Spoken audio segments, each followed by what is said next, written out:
Welcome back, everybody.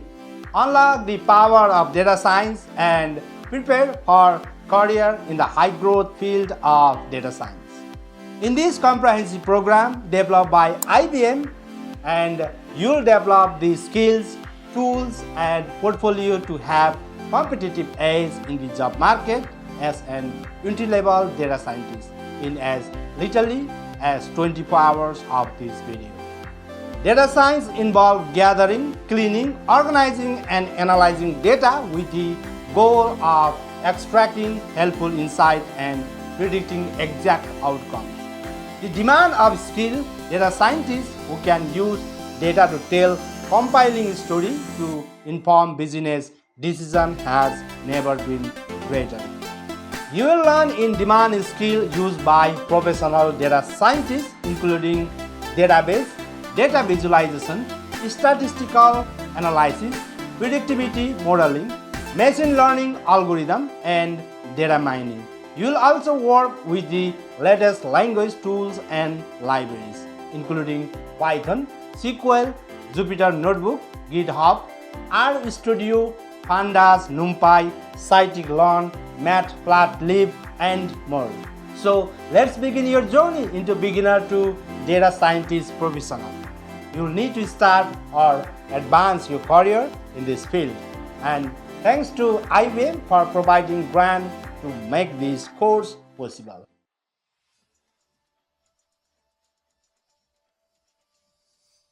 Welcome to your journey toward an enticing career path in the data science field. Data science has witnessed recent marketable growth due to the abundance of electronic data, computing power, advancements in artificial intelligence, and its demonstrated business value. In the United States, the U.S. Bureau of Labor Statistics projects a 35% growth rate in the field. Currently, the median annual salary is an estimated $103,000. So begin your journey into this thriving and fascinating field with this course. Its increased adoption across industries has fueled demand for skilled data scientists who can use data to tell compelling stories to transform and inform businesses. In this introductory course, learn about these opportunities and investigate the needed career skills to become a data scientist. Additionally, this course will help managers and executives who want to learn about the field to help transform their organization to become more data-driven. This course is designed for beginners, so you don't need prior knowledge or a degree in data science or programming. It serves as an introduction to the field. Take this course if you are curious about data science and how and why data science is transforming our world. Learn about concepts such as big data, different branches of artificial intelligence, and how data science leverages these ideas to uncover and tell hidden stories. This course is the first in several other specializations and programs, including IBM Data Science Professional Certificate, Introduction to Data Science, Key Technologies for Business, IBM AI Foundations for Business. You will meet several data scientists who will share their insights and experiences in data science. You will have a foundational understanding of data science through instructional videos and videos with data science professionals, readings, practice assessments where you can practice your skills, glossaries for your reference, and a video that summarizes each lesson. At the end of the course, you will have a case study and a quiz based on it as a final assignment. You explore data science job listings in the final peer-reviewed project. Let's take a more detailed view of the course content. The course is divided into 3 modules plus an optional module. In the first lesson, you'll explore what data science is, the data scientist's role in an organization, and what makes a skilled data scientist. Then you continue this module by learning about what data scientists do. You'll also learn essential skills for becoming a good data scientist and why significant data matters. You'll explore handling different file types, study data science topics and algorithms, and discuss the qualities that define a data scientist. In Module 2, Lesson 1, you'll explore the interaction of big data and cloud computing in driving digital transformation. You will also learn foundational concepts, key tools, and data mining techniques essential for data scientists in this dynamic landscape. In the second module lesson, you'll dive into exciting concepts of artificial intelligence and data science.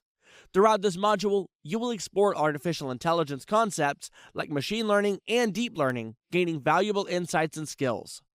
In the third module, you'll embark on a journey to explore the vast and impactful realms where data science plays a pivotal role. This engaging module delves into various activities that shed light on the diverse applications of data science today. In addition to these 3 modules, you are also offered an optional module if you'd like to familiarize yourself with data literacy concepts for data science and where you will learn about the data ecosystem. Topics include sources of data that data professionals use in their day-to-day tasks and distinguish between databases, data warehouses, data marts, and data lakes.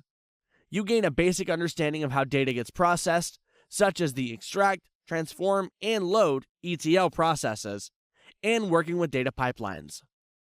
While participating in this course, if you encounter challenges or have questions, you can find support and answers and connect with other learners and support staff in the course's discussion forums. And now, welcome to the course. We look forward to you completing this course, earning a valuable certificate, and continuing your path to a data science career.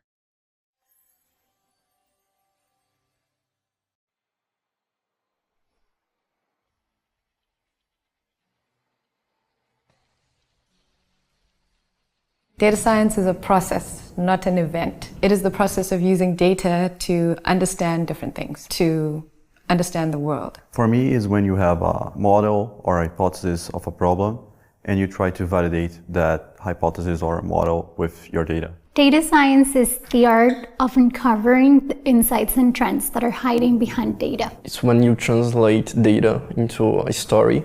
So you use storytelling to generate insights. And with these insights, you can make strategic choices for a company or an institution. Data science is a field about processes and systems to extract data from various forms, whether it is an unstructured or structured form. Data science is the study of data, like biological sciences or the study of biology, physical sciences. It's the study of physical reactions. Data is real, data has real properties, and we need to study them if we're going to work on them. Data science involves data and some science. The definition or the name came up in the 80s and 90s when some professors were looking into the statistics curriculum, and they thought it would be better to call it data science. But what is data science? I see data science as one's attempt to work with data to find answers to questions that they are exploring. In a nutshell, it's more about data than it is about science. If you have data and you have curiosity and you're working with data and you're manipulating it, you're exploring it, the very exercise of going through, analyzing data, trying to get some answers from it is data science. Data science is relevant today because we have tons of data available. We used to worry about lack of data, now we have a data deluge. In the past we didn't have algorithms, now we have algorithms. In the past the software was expensive, now it's open source and free. In the past we couldn't store large amounts of data, now for a fraction of a cost we can have gazillions of data sets for very low cost. So the tools to work with data, the very availability of data, and the ability to store and analyze data, it's all cheap, it's all available, it's all ubiquitous, it's here. There's never been a better time to be a data scientist.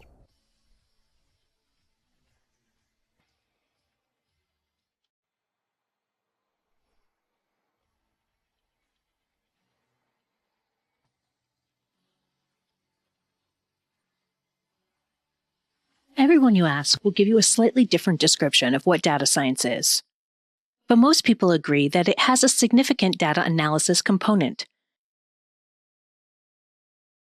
Data analysis isn't new. What is new is the vast quantity of data available from massively varied sources. From log files, email, social media, sales data, patient information files, sports performance data, sensor data, security cameras, and many more besides. At the same time that there is more data available than ever, we have the computing power needed to make a useful analysis and reveal new knowledge. Data science can help organizations understand their environments, analyze existing issues, and reveal previously hidden opportunities. Data scientists can use data analysis to add to the knowledge of the organization by investigating data, exploring the best way to use it to provide value to the business. So, what is the process of data science? Many organizations will use data science to focus on a specific problem, and so it's essential to clarify the question that the organization wants answered. This first and most crucial step defines how the data science project progresses.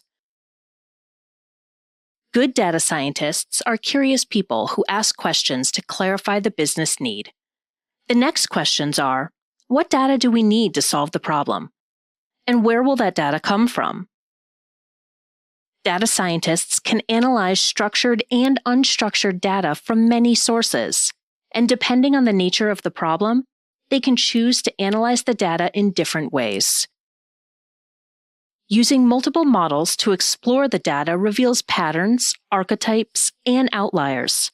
Sometimes this will confirm what the organization suspects, but sometimes it will be completely new knowledge, leading the organization to a new approach. When the data has revealed its insights, the role of the data scientist becomes that of a storyteller, communicating the results to the project stakeholders. Data scientists can use powerful data visualization tools to help the stakeholders understand the nature of the results and the recommended action to take. Data science is changing the way we work. It's changing the way we use data and is changing our approach to the world.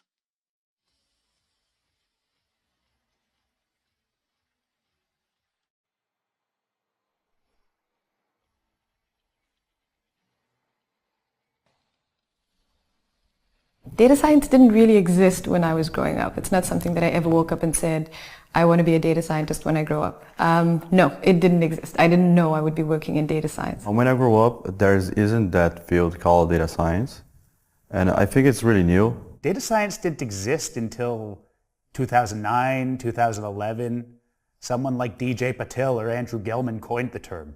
Before that, there was statistics, and I didn't want to be any of those. I wanted to be in business, and then I found data science a heck of a lot more interesting. I studied statistics. That's how I started. I went through many different stages in my life where I wanted to be a singer and then a doctor. And then I realized that I was good at math. So I chose an area that was focused in quantitative analysis. And from then I do think that I wanted to work with data. Not necessarily data science as is known today. The first time that I had contact with data science when I was my first year as a mechanical engineering, and strategic consulting firms, they use data science to make decisions.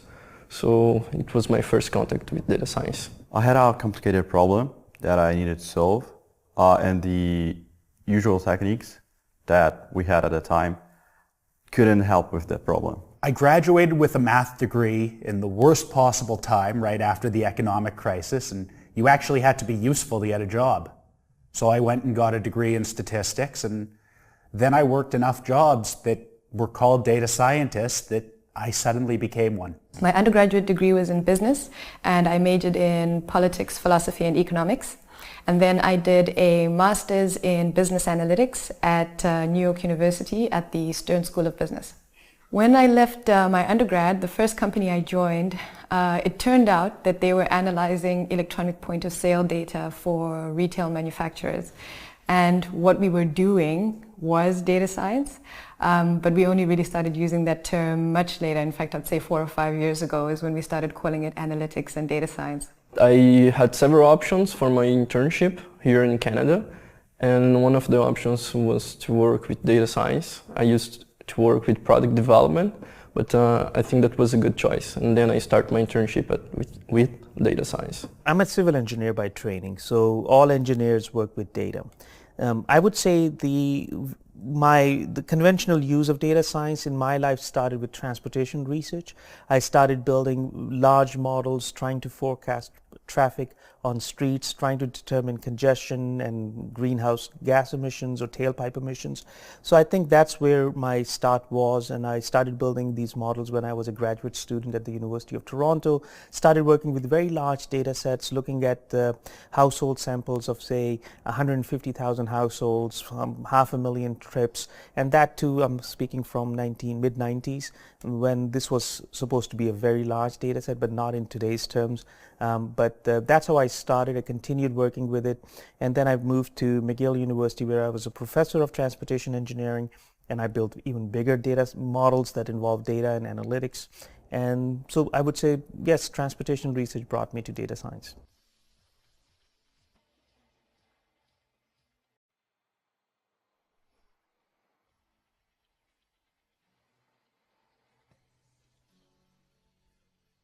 My advice to an aspiring data scientist: to be curious, extremely argumentative, judgmental. Curiosity is absolute must. If you're not curious, you would not know what to do with the data. Judgmental, because if you do not have preconceived notions about things, you wouldn't know where to begin with. Argumentative, because if you can argument and if you can plead a case, at least you can start somewhere, and then you learn from data, and then you modify your assumptions and hypotheses, and your data would help you learn. And you may start at the wrong point. You may say that I thought I believed this, but now with data I know this. So this allows you a learning process. So curiosity, being able to take a position, a strong position, and then moving forward with it. The other thing that the data scientist would need is some comfort and flexibility with analytics platforms, some software, some computing platform, but that's secondary. The most important thing is curiosity and the ability to take positions. Once you've done that, once you've analyzed, then you've got some answers. And that's the last thing that a data scientist needs, and that is the ability to tell a story. That once you have your analytics, once you have your tabulations, now you should be able to tell a great story from it. Because if you don't tell a great story from it, your findings will remain hidden, remain buried, nobody would know. Your rise to prominence is pretty much relying on your ability to tell great stories. A starting point would be to see what is your competitive advantage. Do you want to be a data scientist in any field or a specific field? Because let's say you want to be a data scientist and work for an IT firm or a web-based or internet-based firm, then you need a different set of skills. And if you want to be a data scientist for, let's say, in the health industry, then you need different sets of skills. So figure out first what your interest is and what is your competitive advantage. Your competitive advantage is not necessarily going to be your analytical skills. Your competitive advantage is your understanding of some aspect of life where you exceed beyond others in understanding that. Maybe it's film, maybe it's retail, maybe it's health, maybe it's computers. Once you've figured out where your expertise lies, then you start acquiring analytical skills, what platforms to learn, and those platforms, those tools would be specific to the industry that you're interested in. And then once you have got some proficiency in the tools, the next thing would be to apply your skills to real problems and then tell the rest of the world what you can do with it.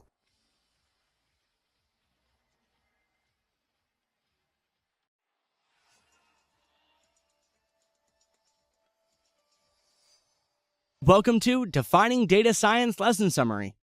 In this video, we'll review important points you learned from the videos and readings in this lesson.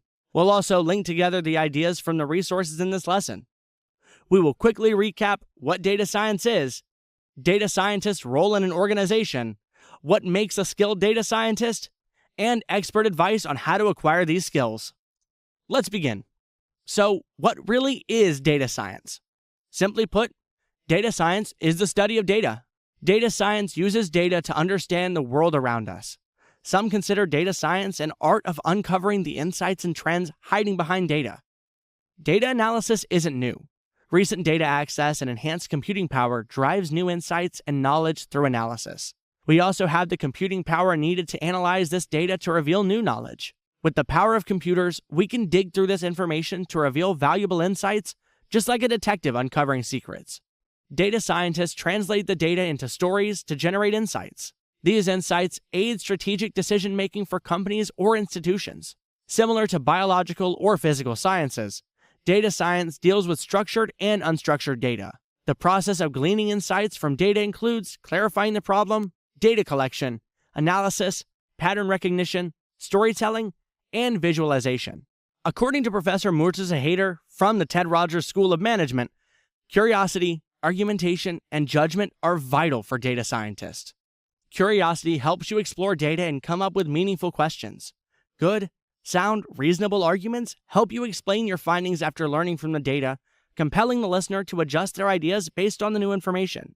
Good judgment guides you to start in the right direction. Skilled data scientists go beyond just being statisticians or computer experts. Companies are looking for versatile individuals who know a lot about a particular subject, have some experience in programming and analyzing data, and can communicate well. Generally, data scientists are comfortable with math. They're curious. They're good at telling stories. Their backgrounds can come from various fields like economics, engineering, medicine, and more. Once you understand your strengths and interests, focus on mastering data analysis in that field and select suitable tools for your industry. As you become proficient, apply your expertise to solve real-world issues using data similar to solving mysteries by deciphering clues. So, what does the future look like for you as a skilled data scientist? Data scientist jobs will also change as technology changes and data roles develop. To ensure their employees are qualified, companies will require certification. Data scientists will always need to think logically, use algorithms, and follow a methodical approach. Most importantly, they must gather data correctly and carefully analyze the models being used, all aiming to achieve successful business results.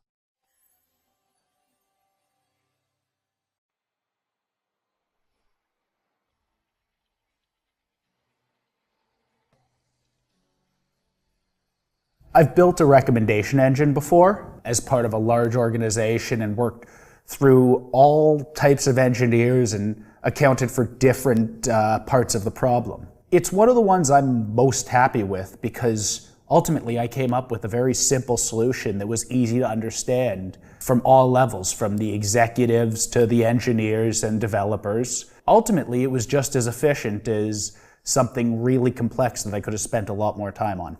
Back in university, we have a problem that we wanted to predict algae blooms.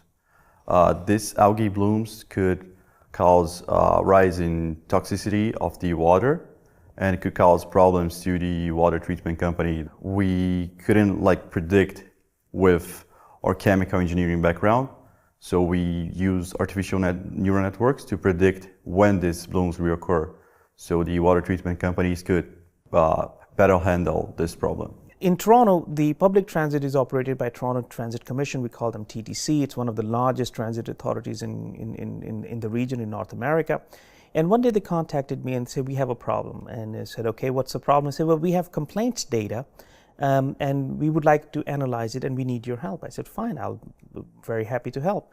So I said, how many complaints do you have? They said, a few. I said, how many? Maybe 500,000. I said, well, let's start working with it. So I got the data and I started analyzing it. So basically they have done a great job of keeping the data, some data in tabular format, other was unstructured data. And in that case, tabular data was when the complaint arrived, who received it, what was the type of the complaint, was it resolved, whose fault was it. And the unstructured part of it was the exchange of emails and faxes. So imagine looking at 500,000 exchanges of emails and trying to get some answer from it. So I started working with it, and the first thing I wanted to know is why would people complain, and is there a pattern? Are there some days where there are more complaints than others? And I looked at the data and I analyzed it in all different formats, and I couldn't find what the impetus for complaints being higher on a certain day and lower on others. And it continued for maybe a month or so, and then one day I was getting off the bus in Toronto. And I was still thinking about it, and I stepped out without looking on the ground, and I stepped into a puddle of water, and now I was sort of ankle deep into water, and it was just 1 foot wet and the other dry, and I was extremely annoyed. And I was walking back, and then it hit me, and I said, well, wait a second. Today it rained unexpectedly, and I wasn't prepared for it. That's why I'm wet, and I wasn't looking for it. What if there is a relationship between extreme weather and the type of complaints TTC receives? So I went to the Environment Canada's website and I got data on rain and precipitation, wind and the like. And there I found something very interesting. The 10 most excessive days for complaints, the 10 days where people complained the most, were the days when the weather was bad. It was unexpected rain, an extreme drop in temperature, too much snow, very windy day.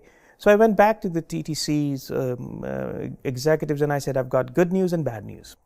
And so good news is I know why people would complain excessively on certain days. I know the reason for it. The bad news is there's nothing you can do about it.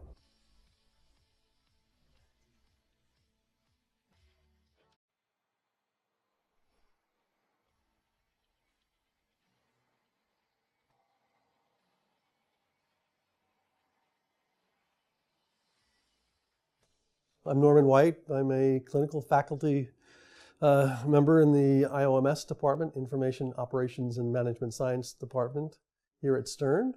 I've been here for a long time, since I got out of college pretty much.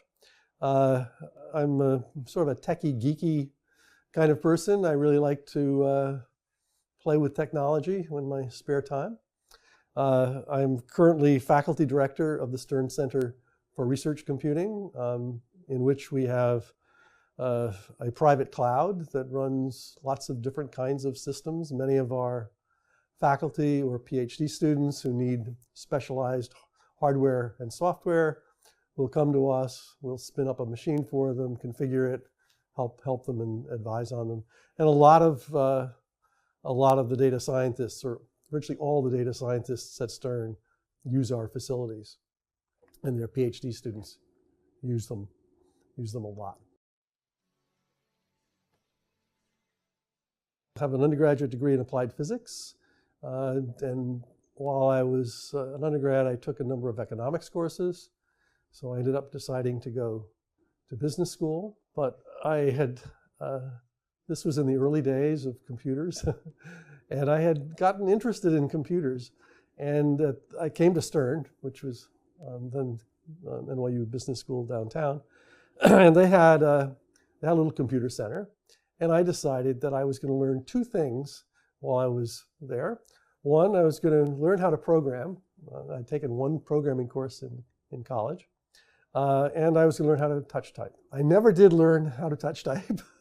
Oh, I did, maybe I did, but I forgot. Now I'm back to two-finger pecking. But I became a self-taught programmer, and then I took a number of courses at IBM, because I eventually became the director of the computer center while I was getting my PhD in economics and statistics at Stern. So in 1973, the school formed a department called Computer Applications and Information Systems, and I was one of the first faculty members in the department, and I've been here ever since. So my typical Monday is I usually get in around 11 o'clock, and I do my email at home first, but I come in and I have two classes on Monday. I have a class on design and development of web-based systems at 6 o'clock. 2 o'clock I have a dealing with data class. The class is based all on Python notebooks.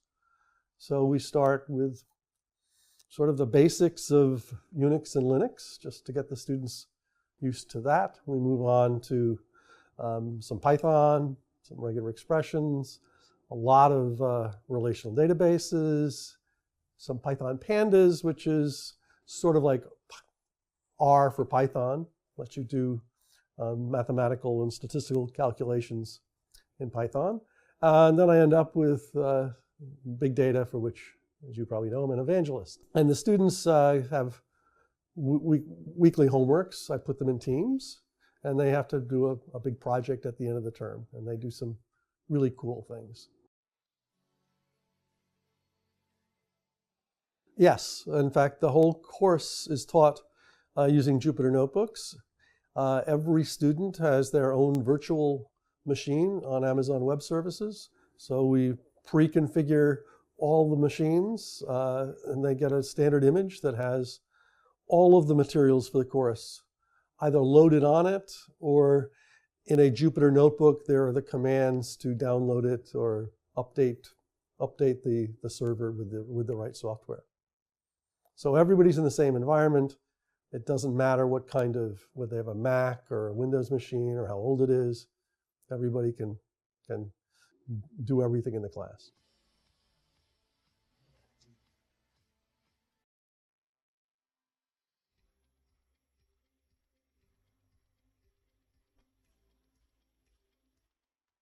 As a data professional, you will be working with a variety of data file types and formats.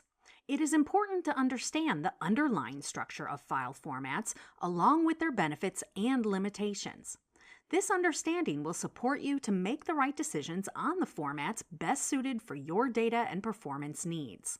Some of the standard file formats that we will cover in this video include delimited text file formats, Microsoft Excel Open XML Spreadsheet, or XLSX, Extensible Markup Language, or XML, Portable Document Format, or PDF, JavaScript Object Notation, or JSON. Delimited text files are text files used to store data as text in which each line or row has values separated by a delimiter, where a delimiter is a sequence of one or more characters for specifying the boundary between independent entities or values. Any character can be used to separate the values, but most common delimiters are the comma, tab, colon, vertical bar, and space. Comma-separated values, or CSVs, and tab-separated values, or TSVs, are the most commonly used file types in this category. In CSVs, the delimiter is a comma, while in TSVs, the delimiter is a tab. When literal commas are present in text data and therefore cannot be used as delimiters, TSVs serve as an alternative to CSV format. Tab stops are infrequent in running text.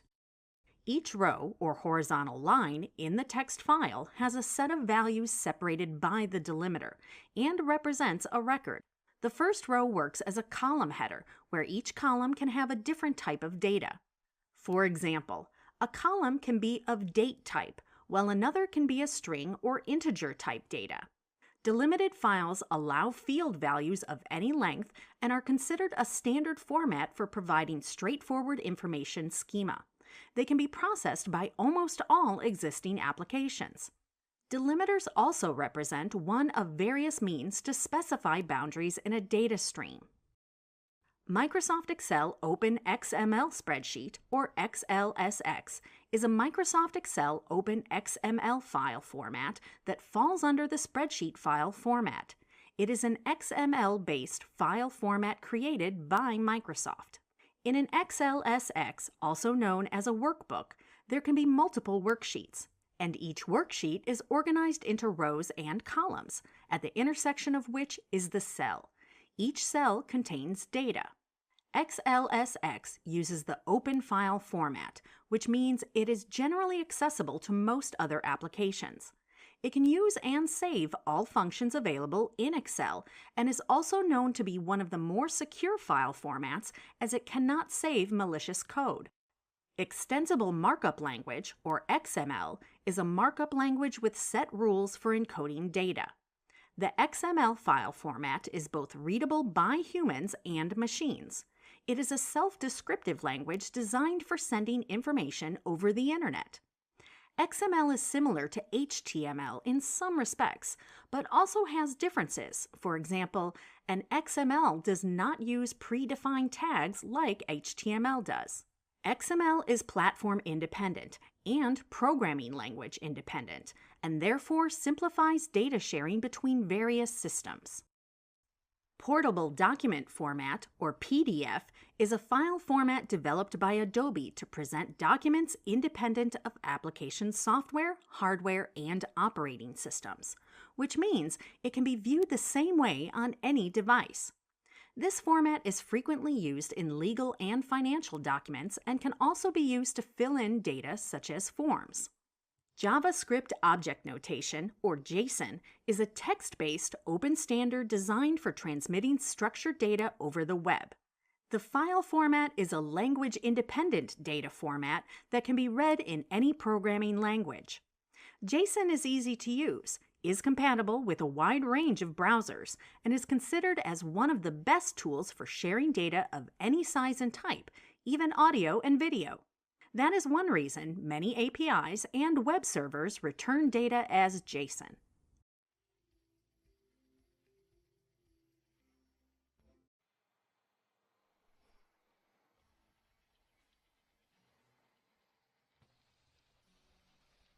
I really enjoy regression. I'd say regression was maybe one of the first concepts that really helped me understand data, so I enjoy regression. I really like data visualization. I think it's a key element for people to get across their message to people that don't understand that well what data science is. Artificial neural networks. I'm really passionate about neural networks because we have a lot to learn with nature. So when we are trying to mimic our brain, I think that we can do some applications with this behavior, this biological behavior in algorithms. Data visualization with R, I love to do this. Nearest neighbor. It's the simplest, but it just gets the best results so many more times than some overblown, overworked algorithm that's just as likely to overfit as it is to make a good fit.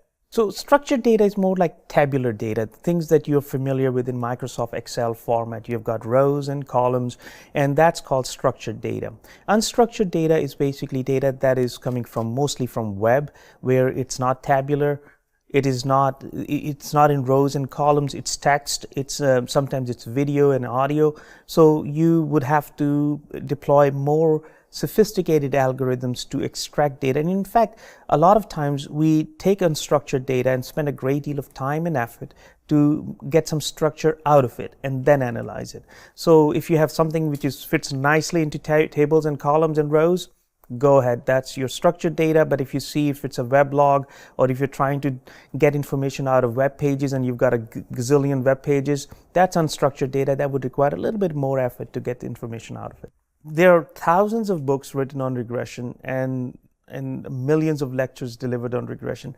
And I always feel that they don't do a good job of explaining regression because they get into data and models and statistical distributions. Let's forget about it. Let me explain regression in the simplest possible terms. If you have ever taken a cab ride, a taxi ride, you understand regression. Here's how it works. The moment you sit in a cab, you see that there's a fixed amount there. It says $2.50. Whether the cab moves or you get off, this is what you owe to the driver. The moment you step into a cab, that's a constant. You have to pay that amount if you have stepped into a cab. Then as it starts moving, for every meter or 100 meters, the fare increases by a certain amount. So there's a fraction, there's a relationship between distance and the amount you would pay above and beyond that constant. And if you're not moving and you're stuck in traffic, then every additional minute you have to pay more. So as the minutes increase, your fare increases. As the distance increases, your fare increases. And while all this is happening, you've already paid a base fare, which is the constant. This is what regression is. Regression tells you what the base fare is and what is the relationship between time and the fare you have paid and the distance you've traveled and the fare you've paid. Because in the absence of knowing those relationships and just knowing how much people traveled for and how much they paid, regression allows you to compute that constant that you didn't know it was 250, and it would compute the relationship between the fare and the distance and the fare and the time. That's a regression.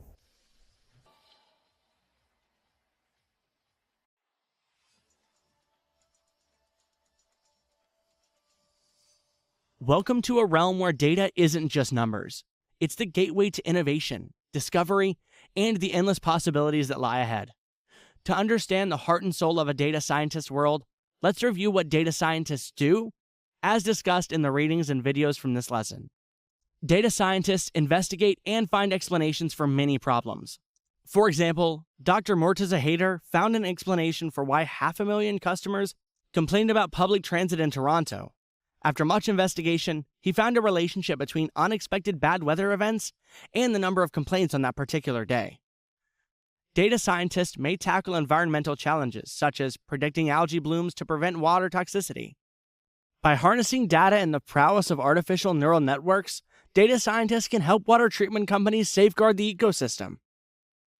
Norman White, a clinical faculty member at the Stern School of Business, also discussed the journey that led him to build a recommendation engine that simplified intricate problems across departments.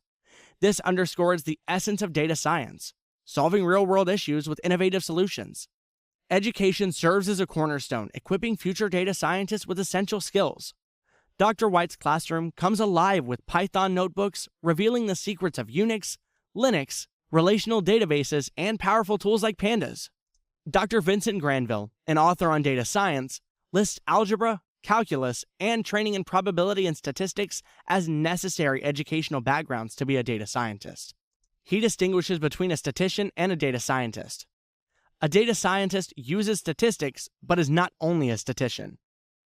However, data scientists do use a lot of statistical models, such as statistical regression. Regression shows the probable relationship between two variables, such as the distance you drive and the amount of gas you use.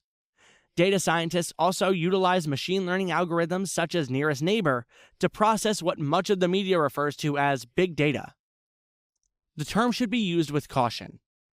What was once considered big data is continually reshaped by innovation. Tools like Hadoop and software advancements have shattered traditional limits, ushering in a new era of possibilities. Neither does Dr. Patil restrict data scientists to dealing with data sets of arbitrary size, nor does he restrict them to using particular tools. His definition includes individuals of various academic backgrounds and training. A data scientist not only unlocks the insights within a data set, but conveys a compelling narrative to stakeholders. It's this blend of technical acumen and communication finesse that sets them apart. The data that data scientists use comes from a wide variety of sources, sometimes video, sometimes audio, and often unformatted text. Text-based data can also be structured, such as in tables with rows and columns, or unstructured, like emails or logs. The data they work with comes in a wide variety of formats, such as delimited text files, spreadsheets, XML, PDFs, and JavaScript object notation, or JSON. What makes a data scientist truly exceptional? The answer, according to Rachel Schutt, chief data scientist at News Corp, lies in curiosity.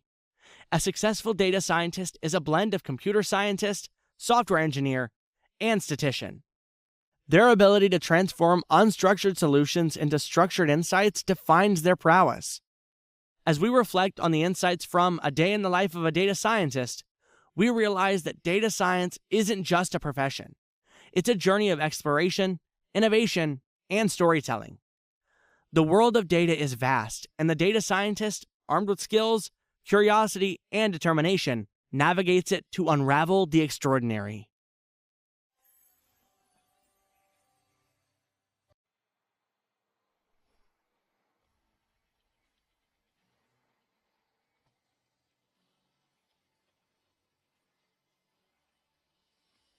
Digital transformation affects business operations, updating existing processes and operations and creating new ones to harness the benefits of new technologies. This digital change integrates digital technology into all areas of an organization, resulting in fundamental changes to how it operates and delivers value to customers. It is an organizational and cultural change driven by data science and especially big data. The availability of vast amounts of data and the competitive advantage that analyzing it brings has triggered digital transformations throughout many industries. Netflix moved from being a postal DVD lending system to one of the world's foremost video streaming providers. The Houston Rockets NBA team used data gathered by overhead cameras to analyze the most productive plays, and Lufthansa analyzed customer data to improve its service.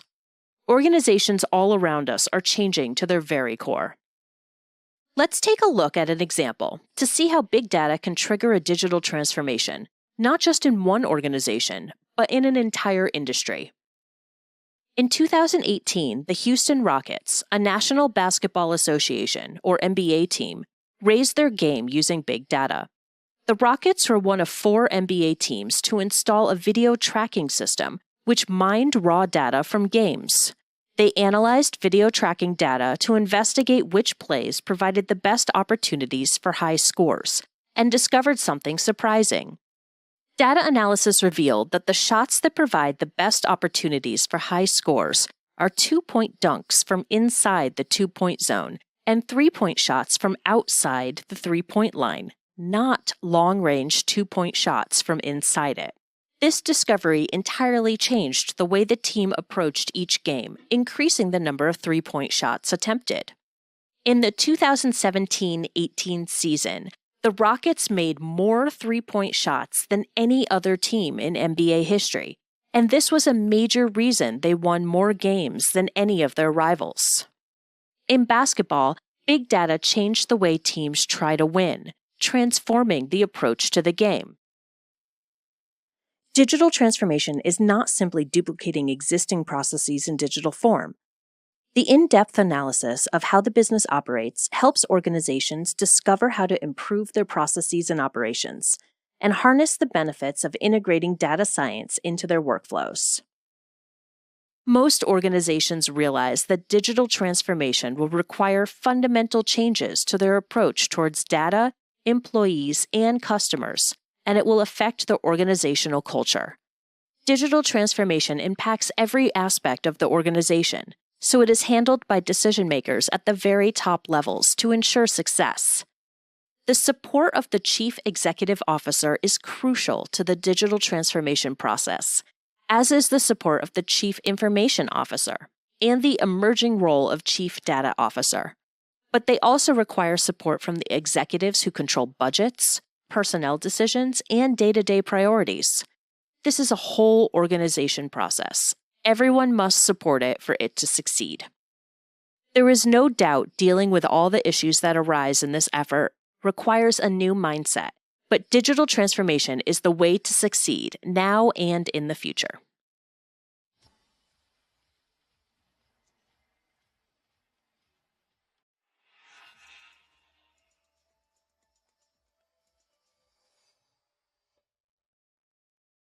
Welcome to Introduction to Cloud Computing and Cloud Deployment and Service Models. After watching this video, you will be able to describe cloud computing concepts, define cloud deployment models and cloud service models, and identify the characteristics of cloud computing. Cloud computing, also referred to as the cloud, is the delivery of on-demand computing resources such as networks, servers, storage, applications, services, and data centers over the internet on a pay-for-use basis. The term cloud computing can be used to describe applications and data that users access over the internet rather than on their local computer. Examples of cloud computing include users using online web apps, employees using secure online business applications to conduct their work, and users storing personal files on cloud-based storage platforms such as Google Drive, OneDrive, and Dropbox. One of the main user benefits of cloud computing is that instead of users needing to purchase their own applications and install them locally on their computer, they can use online versions of those applications and pay a monthly subscription. Not only is this typically more cost-effective initially, but users can also access the latest version of the application without having to purchase a full retail copy of the newer version. A side advantage of this is that the user also saves lots of local storage space as the application is hosted online. And the beauty of most cloud-based applications is that they also enable users to work collaboratively with their colleagues working on the same files in real time and being able to see each other's edits and updates. Cloud computing is composed of 5 essential characteristics, 3 deployment models, and 3 service models. Let's start with understanding the 5 essential characteristics of the cloud. On-demand self-service means that you get access to cloud resources such as the processing power, storage, and network you need using a simple interface without requiring human interaction with each service provider. Broad network access means that cloud computing resources can be accessed via the network through standard mechanisms and platforms such as mobile phones, tablets, laptops, and workstations. Resource pooling is what gives cloud providers economies of scale, which they pass on to their customers, making cloud cost-efficient. Using a multi-tenant model, computing resources are pooled to serve multiple consumers, and cloud resources are dynamically assigned and reassigned according to demand, without customers needing to know the physical location of these resources. Rapid elasticity implies that you can access more resources when you need them and scale back when you don't, because resources are elastically provisioned and released. And measured service means that you only pay for what you use or reserve as you go. If you're not using resources, you're not paying. Resource usage is monitored, measured, and reported transparently based on consumer utilization. As you have seen, cloud computing is really about using technology as a service, leveraging remote systems on demand over the open internet, scaling up and scaling back, and paying for what you use. And it has changed the way the world consumes compute services by making them more cost-efficient, while also making organizations more agile in response to changes in their markets. Cloud deployment models indicate where the infrastructure resides, who owns and manages it, and how cloud resources and services are made available to users. There are 3 types of cloud deployment models: public, private, and hybrid. Public cloud is when you leverage cloud services over the open internet on hardware owned by the cloud provider, but its usage is shared by other companies. Private cloud means that the cloud infrastructure is provisioned for exclusive use by a single organization. It could run on premises, or it could be owned, managed, and operated by a service provider. And when you use a mix of both public and private clouds working together seamlessly, that is classified as the hybrid cloud model. Now, let's look at the 3 cloud service models that are based on the 3 layers in a computing stack: infrastructure, platform, and application. These cloud computing models are aptly referred to as infrastructure as a service, or IaaS, platform as a service, or PaaS, and software as a service, or SaaS. In an IaaS model, you can access the infrastructure and physical computing resources, such as servers, networking, storage, and data center space, without the need to manage or operate them. In a PaaS model, you can access the platform that comprises the hardware and software tools that are usually needed to develop and deploy applications to users over the internet. And an SaaS is a software licensing and delivery model in which software and applications are centrally hosted and licensed on a subscription basis. It is sometimes referred to as on-demand software. In this video, you learned that cloud computing is the delivery of on-demand computing resources over the internet on a pay-for-use basis. Cloud computing is composed of 5 essential characteristics, 3 deployment models, and 3 service models. The 5 essential characteristics of cloud computing are on-demand self-service, broad network access, resource pooling, rapid elasticity, and measured service. There are 3 types of cloud deployment models: public, private, and hybrid. And the 3 cloud service models are based on the 3 layers in a computing stack: infrastructure, platform, and application, and they are referred to as infrastructure as a service, or IaaS, platform as a service, or PaaS, and software as a service, or SaaS.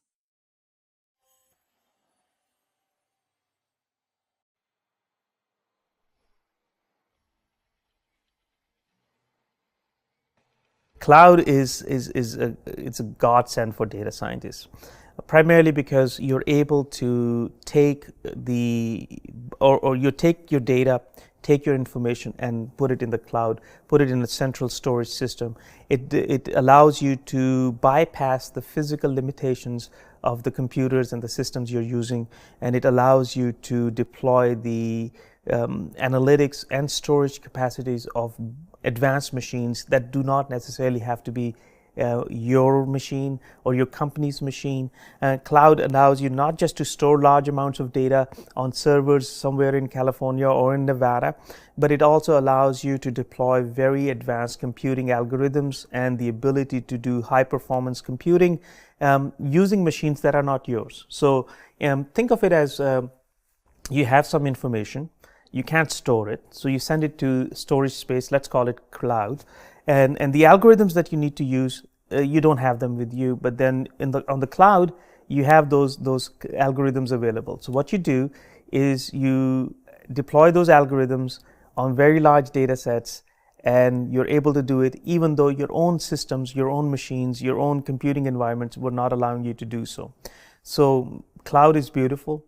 And the other thing cloud is beautiful for is that it allows multiple entities to work with same data at the same time.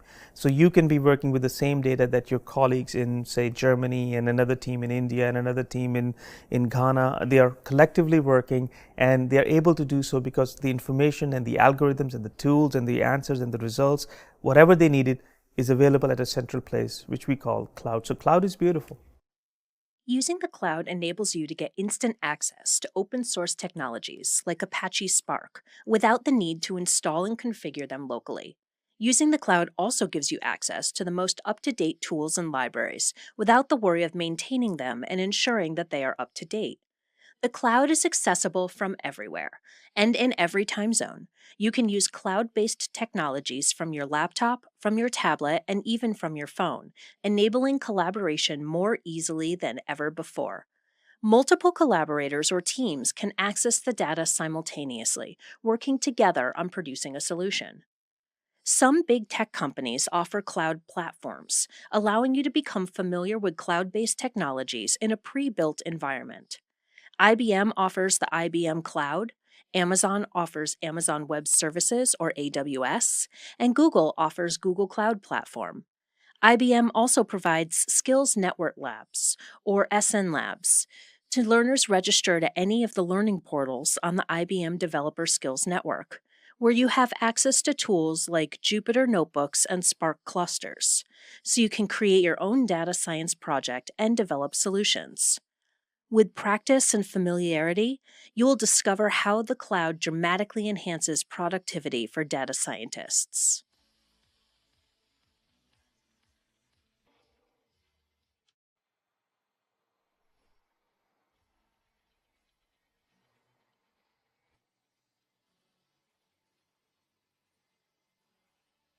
In this digital world, everyone leaves a trace. From our travel habits to our workouts and entertainment, the increasing number of internet-connected devices that we interact with on a daily basis record vast amounts of data about us. There's even a name for it: big data. Ernst & Young offers the following definition. Big data refers to the dynamic, large, and disparate volumes of data being created by people, tools, and machines. It requires new, innovative, and scalable technology to collect, host, and analytically process the vast amount of data gathered in order to derive real-time business insights that relate to consumers, risk, profit, performance, productivity management, and enhanced shareholder value. There is no one definition of big data, but there are certain elements that are common across the different definitions, such as velocity, volume, variety, veracity, and value. These are the V's of big data. Velocity is the speed at which data accumulates. Data is being generated extremely fast in a process that never stops. Near or real-time streaming, local, and cloud-based technologies can process information very quickly. Volume is the scale of the data, or the increase in the amount of data stored. Drivers of volume are the increase in data sources, higher resolution sensors, and scalable infrastructure. Variety is the diversity of the data. Structured data fits neatly into rows and columns in relational databases, while unstructured data is not organized in a predefined way, like tweets, blog posts, pictures, numbers, and video. Variety also reflects that data comes from different sources, machines, people, and processes, both internal and external to organizations. Drivers are mobile technologies, social media, wearable technologies, geotechnologies, video, and many, many more. Veracity is the quality and origin of data, and its conformity to facts and accuracy. Attributes include consistency, completeness, integrity, and ambiguity. Drivers include cost and the need for traceability. With the large amount of data available, the debate rages on about the accuracy of data in the digital age. Is the information real or is it false? Value is our ability and need to turn data into value. Value isn't just profit. It may have medical or social benefits, as well as customer, employee, or personal satisfaction.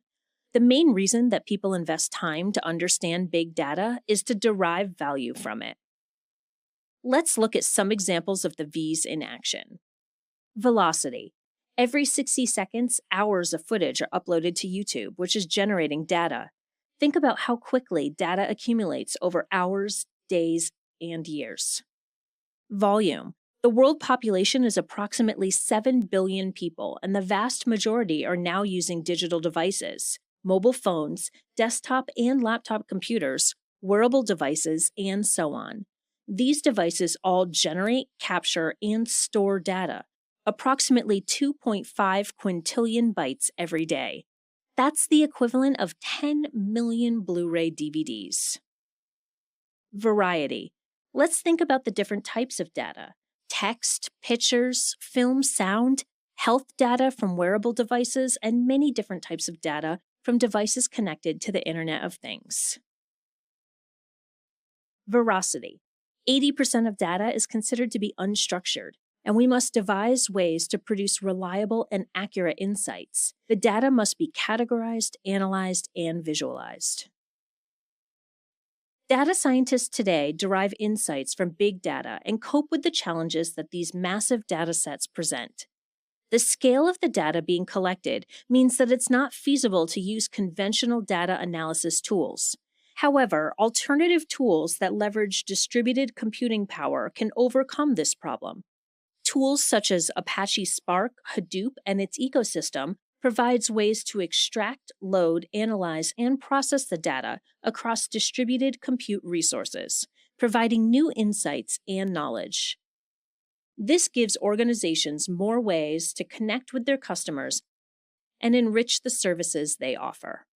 So next time you strap on your smartwatch, unlock your smartphone, or track your workout, remember your data is starting a journey that might take it all the way around the world through big data analysis and back to you.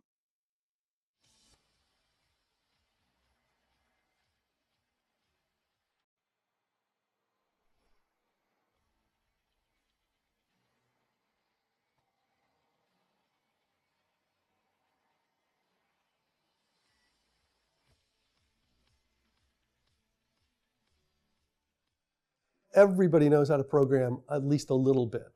They all have a little bit of programming background at least. And some of them have a lot. Some of them are Masters of Science in Computer Science. Some of them are MBA students who've come in from technical fields and programmed every day. And others are ones who maybe took a programming course in college 4 or 5 years ago, but at least they can think computationally. And that which I think is the most important thing that they need. Data science and business analytics have become very hot subjects in the last 4 or 5 years. We have new tools, we have new approaches, and we have lots and lots of data that traditional techniques just couldn't really store and handle. And I think the word is out. I think at this point, at first, companies and employers understood the need, especially in certain fields. I can remember talking to a major bank 3 years ago about big data, and there was one little group in the bank where one person had a little effort and put a little cluster together. Now that same bank has 5 or 6 major big data clusters, and they're putting all of their credit card data in it, and they're grinding it upside down and sideways, using all sorts of data science kinds of techniques. 2 years ago, or was it last year, I think, our undergraduate dealing with data course had 28 students in it. This year, it has 140. So that means that the parents are now beginning to get the word, because one thing we understand with our undergrads is the parents who are paying very hefty tuitions, they tell their sons and daughters, you should be an accountant, right? Or you should go into financial services or into marketing, because this is where the money is. Now they're getting the word that maybe you should take some more sort of STEM classes in high school and be ready to go into data science or go into fields where analytics is just playing more and more, has become more and more important. It depends on who you are. I have my own definition of big data.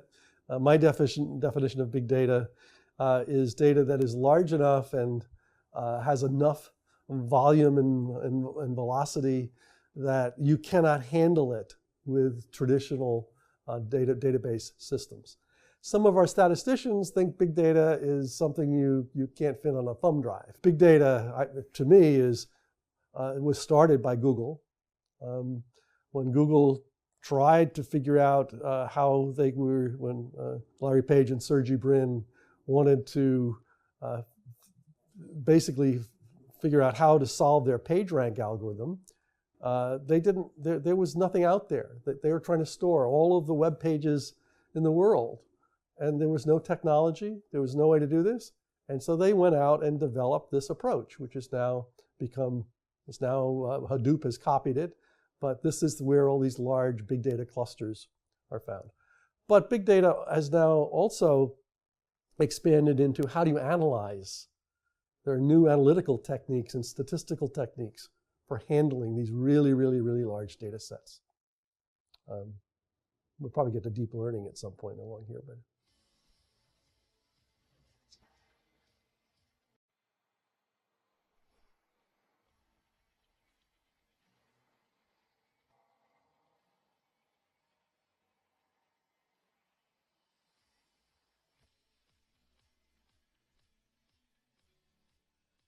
traditionally, in computation and processing data, we would bring the data to the computer. You'd run a program and you'd bring the data into the program.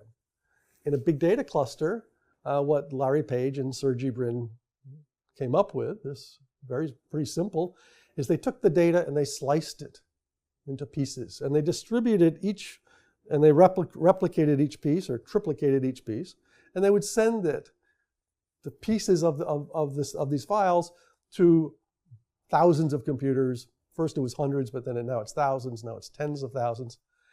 And then they would send the same program to all these computers in the cluster.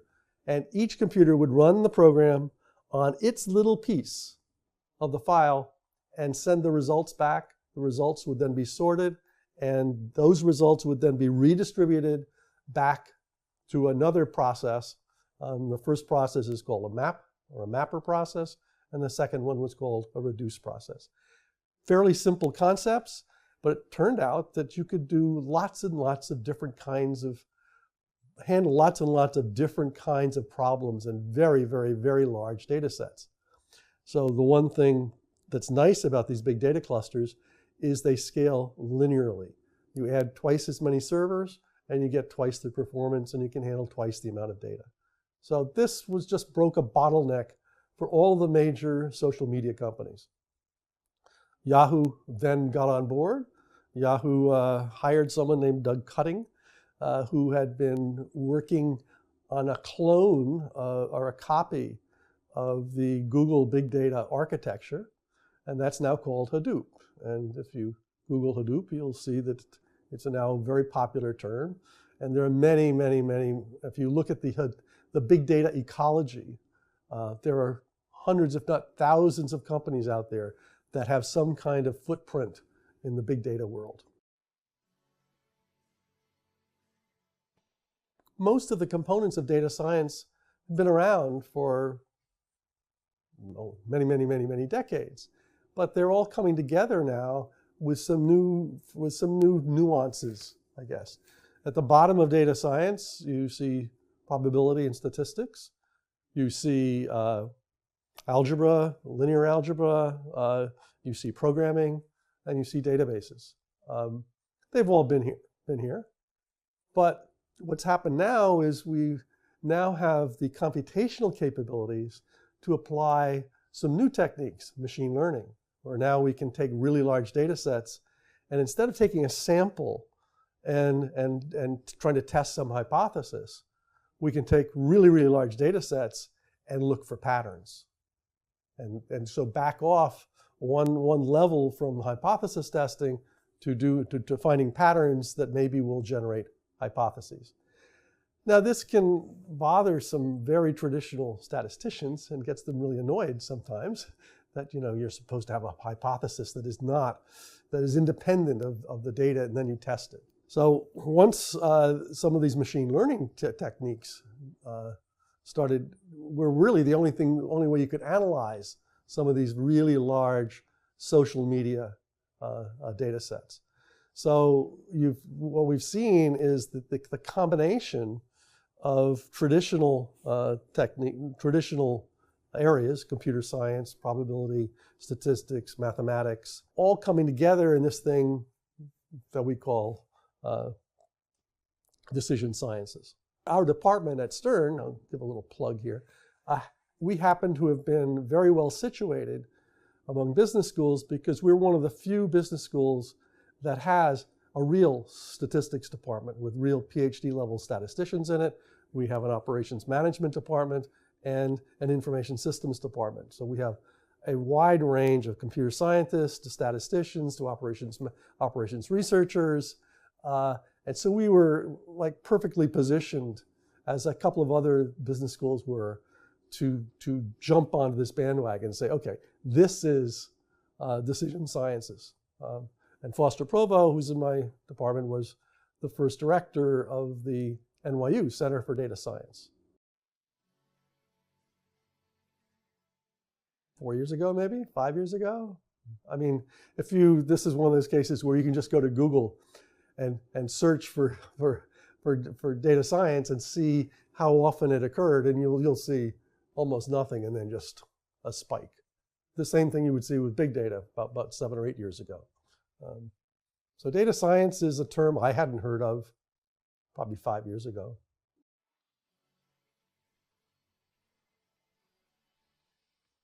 The first question is, what is it? And I think faculty and everybody's still trying to get their hands around exactly what is business analytics and what is data science. We certainly know the components of it, but it's morphing and changing and growing.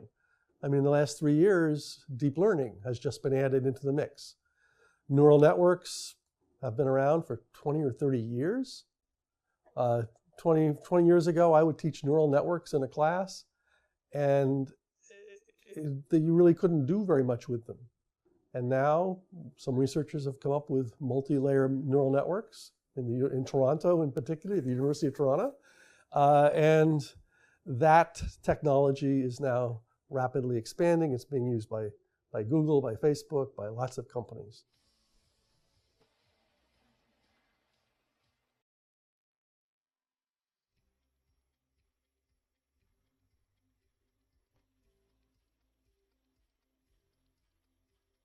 The big data processing technologies provide ways to work with large sets of structured, semi-structured, and unstructured data so that the value can be derived from big data. In some of the other videos, we discussed big data technologies such as NoSQL databases and data lakes. In this video, we are going to talk about 3 open source technologies and the role they play in big data analytics: Apache Hadoop, Apache Hive, and Apache Spark. Hadoop is a collection of tools that provides distributed storage and processing of big data. Hive is a data warehouse for data query and analysis built on top of Hadoop. Spark is a distributed data analytics framework designed to perform complex data analytics in real time. Hadoop, a Java-based open source framework, allows distributed storage and processing of large datasets across clusters of computers. In Hadoop distributed system, a node is a single computer, and a collection of nodes forms a cluster. Hadoop can scale up from a single node to any number of nodes, each offering local storage and computation. Hadoop provides a reliable, scalable, and cost-effective solution for storing data with no format requirements.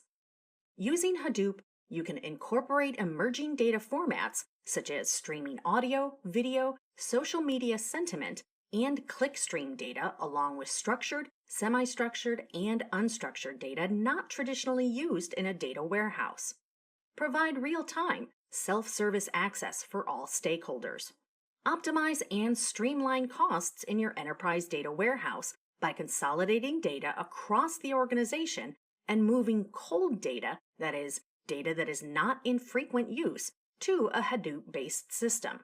One of the four main components of Hadoop is Hadoop Distributed File System, or HDFS, which is a storage system for big data that runs on multiple commodity hardware connected through a network. HDFS provides scalable and reliable big data storage by partitioning files over multiple nodes. It splits large files across multiple computers, allowing parallel access to them. Computations can, therefore, run in parallel on each node where data is stored. It also replicates file blocks on different nodes to prevent data loss, making it fault-tolerant. Let's understand this through an example. Consider a file that includes phone numbers for everyone in the United States. The numbers for people with last names starting with an A might be stored on server 1, B on server 2, and so on. With Hadoop, pieces of this phone book would be stored across the cluster. To reconstruct the entire phone book, your program would need the blocks from every server in the cluster. HDFS also replicates these smaller pieces into 2 additional servers by default, ensuring availability when a server fails. In addition to higher availability, this offers multiple benefits. It allows the Hadoop cluster to break up work into smaller chunks and run those jobs on all servers in the cluster for better scalability.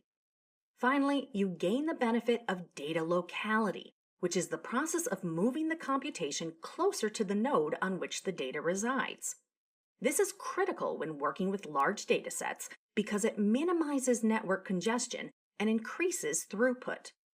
Some of the other benefits that come from using HDFS include fast recovery from hardware failures, because HDFS is built to detect faults and automatically recover.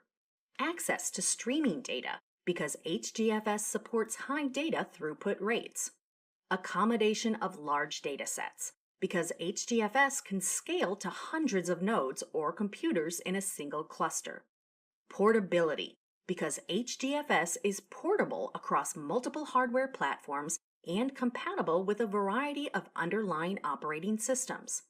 Hive is an open-source data warehouse software for reading, writing, and managing large dataset files that are stored directly in either HDFS or other data storage systems such as Apache HBase. Hadoop is intended for long sequential scans, and because Hive is based on Hadoop, queries have very high latency, which means Hive is less appropriate for applications that need very fast response times. Also, Hive is read-based and therefore not suitable for transaction processing that typically involves a high percentage of write operations. Hive is better suited for data warehousing tasks such as ETL, reporting, and data analysis, and includes tools that enable easy access to data via SQL. This brings us to Spark, a general-purpose data processing engine designed to extract and process large volumes of data for a wide range of applications, including interactive analytics, streams processing, machine learning, data integration, and ETL. It takes advantage of in-memory processing to significantly increase the speed of computations and spilling to disk only when memory is constrained. Spark has interfaces for major programming languages, such as Java, Scala, Python, R, and SQL. It can run using its standalone clustering technology, as well as on top of other infrastructures such as Hadoop. And it can access data in a large variety of data sources, including HDFS and Hive, making it highly versatile. The ability to process streaming data fast and perform complex analytics in real time is the key use case for Apache Spark.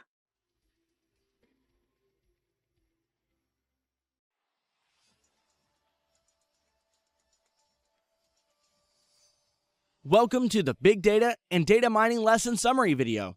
In this lesson, you gained insights into the impact of big data on various aspects of society, from business operations to sports, and developed an understanding of key attributes and challenges associated with big data.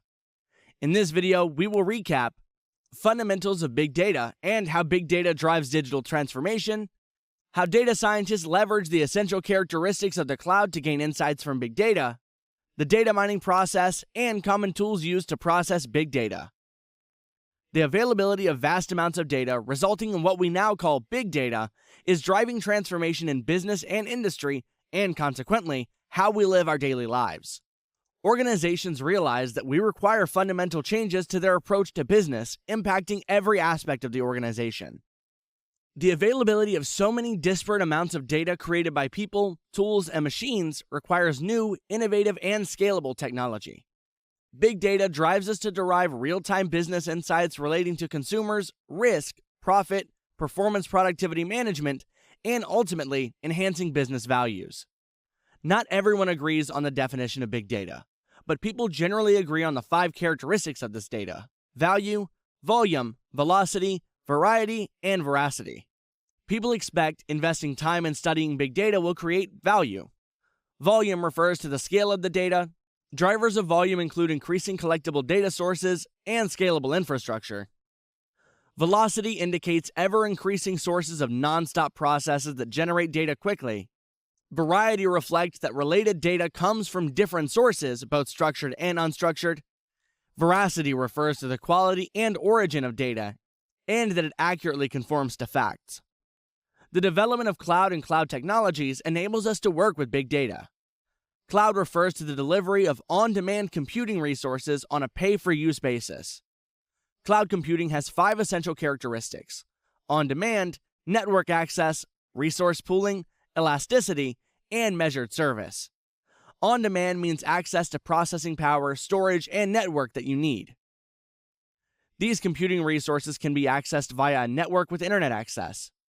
Resource pooling allows providers to service multiple consumers with the resources dynamically assigned according to demand, making cloud computing cost-efficient. Elasticity means that you can access resources as you need them and automatically scale back when you don't. With measured service, you only pay for what you use or reserve as you go. You also gain an understanding of how cloud computing addresses challenges related to scalability, collaboration, accessibility, and software maintenance, making it a valuable resource for data analysis and other computational tasks. The cloud gives you instant access to technologies without needing to install or configure them, and provides updated versions of these tools as they get released. Popular open source tools to compute using big data include Apache Hadoop, Apache Hive, and Apache Spark. Hadoop provides distributed storage and processing tools across clusters of computers. Hive is a data warehouse for data query and analysis built on top of Hadoop. Hive allows you to read, write, and manage large data sets directly in the Hadoop file system, or HDFS, or Apache HBase. Spark provides a general-purpose data processing engine designed to extract and process large volumes of data for a wide range of applications. Big data requires a process called data mining to make use of. This 6-step process includes goal setting, selecting data sources, pre-processing, transforming, mining, and evaluation. In the first step, goal setting, you identify key questions you want to answer. Concerns about cost and benefit should inform this step. Once you identify the questions, select the data by identifying sources or planning data collection initiatives. In the next step, pre-processing, you identify irrelevant attributes of data and enormous aspects of the data by flagging them as necessary.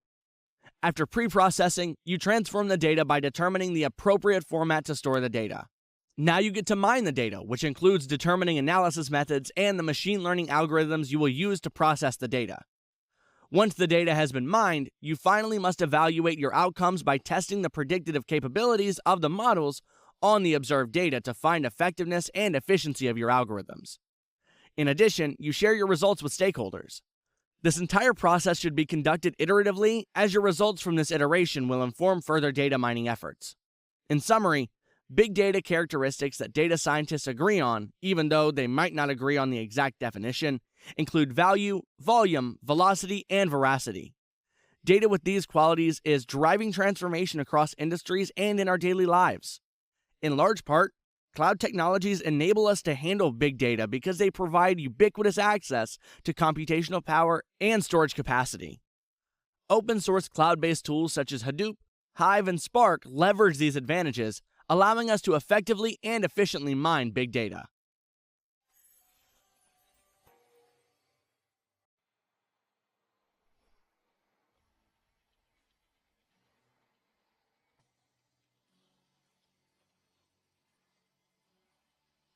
In data science, there are many terms that are used interchangeably, so let's explore the most common ones. The term big data refers to data sets that are so massive, so quickly built, and so varied that they defy traditional analysis methods, such as you might perform with a relational database. The concurrent development of enormous compute power in distributed networks and new tools and techniques for data analysis means that organizations now have the power to analyze these vast data sets, and new knowledge and insights are becoming available to everyone. Big data is often described in terms of 5 V's: velocity, volume, variety, veracity, and value. Data mining is the process of automatically searching and analyzing data, discovering previously unrevealed patterns. It involves pre-processing the data to prepare it and transforming it into an appropriate format. Once this is done, insights and patterns are mined and extracted using various tools and techniques ranging from simple data visualization tools to machine learning and statistical models. Machine learning is a subset of AI that uses computer algorithms to analyze data and make intelligent decisions based on what it has learned, without being explicitly programmed. Machine learning algorithms are trained with large sets of data, and they learn from examples. They do not follow rules-based algorithms. Machine learning is what enables machines to solve problems on their own and make accurate predictions using the provided data. Deep learning is a specialized subset of machine learning that uses layered neural networks to simulate human decision-making. Deep learning algorithms can label and categorize information and identify patterns. It is what enables AI systems to continuously learn on the job and improve the quality and accuracy of results by determining whether decisions were correct. Artificial neural networks, often referred to simply as neural networks, take inspiration from biological neural networks, although they work quite a bit differently. A neural network in AI is a collection of small computing units called neurons that take incoming data and learn to make decisions over time. Neural networks are often layered deep and are the reason deep learning algorithms become more efficient as the datasets increase in volume, as opposed to other machine learning algorithms that may plateau as data increases. Now that you have a broad understanding of the differences between some key AI concepts, there is one more differentiation that is important to understand: that between artificial intelligence and data science. Data science is the process and method for extracting knowledge and insights from large volumes of disparate data. It's an interdisciplinary field involving mathematics, statistical analysis, data visualization, machine learning, and more. It's what makes it possible for us to appropriate information, see patterns, find meaning from large volumes of data, and use it to make decisions that drive business. Data science can use many of the AI techniques to derive insight from data. For example, it could use machine learning algorithms and even deep learning models to extract meaning and draw inferences from data. There is some interaction between AI and data science, but one is not a subset of the other. Rather, data science is a broad term that encompasses the entire data processing methodology, while AI includes everything that allows computers to learn how to solve problems and make intelligent decisions.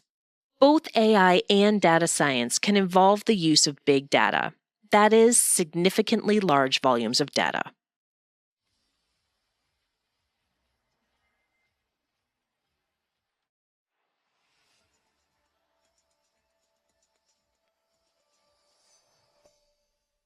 Welcome to Generative AI and Data Science.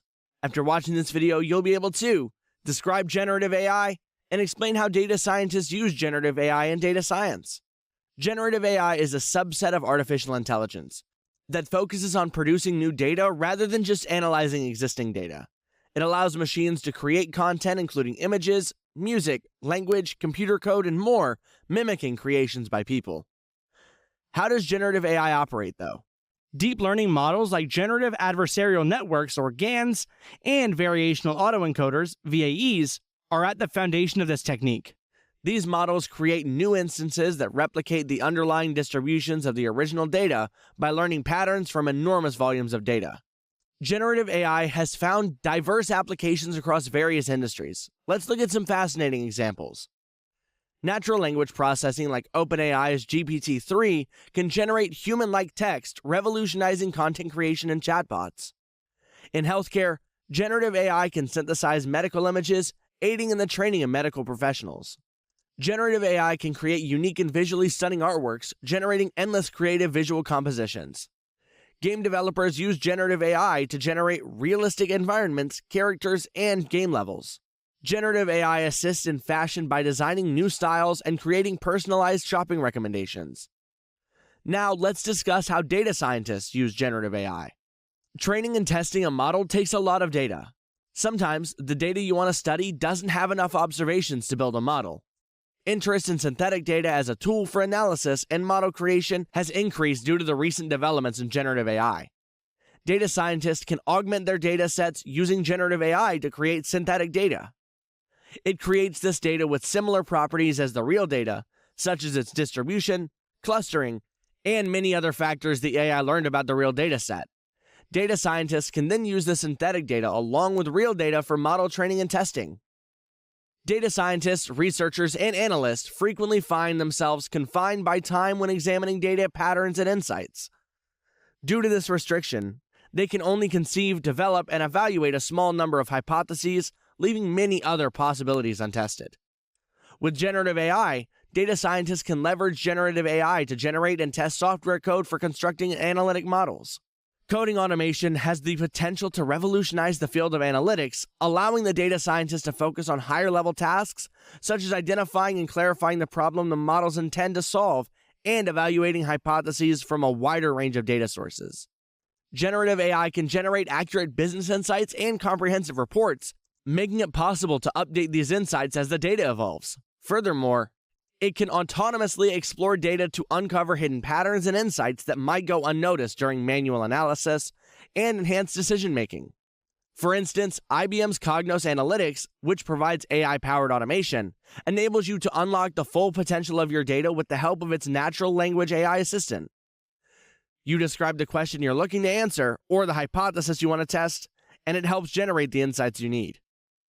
In this video, you learned that generative AI, a subset of artificial intelligence, focuses on producing new data rather than analyzing existing data. Generative AI augments data science efforts, enabling deeper insights, addressing data limitations, and improving the overall quality of data-driven outcomes.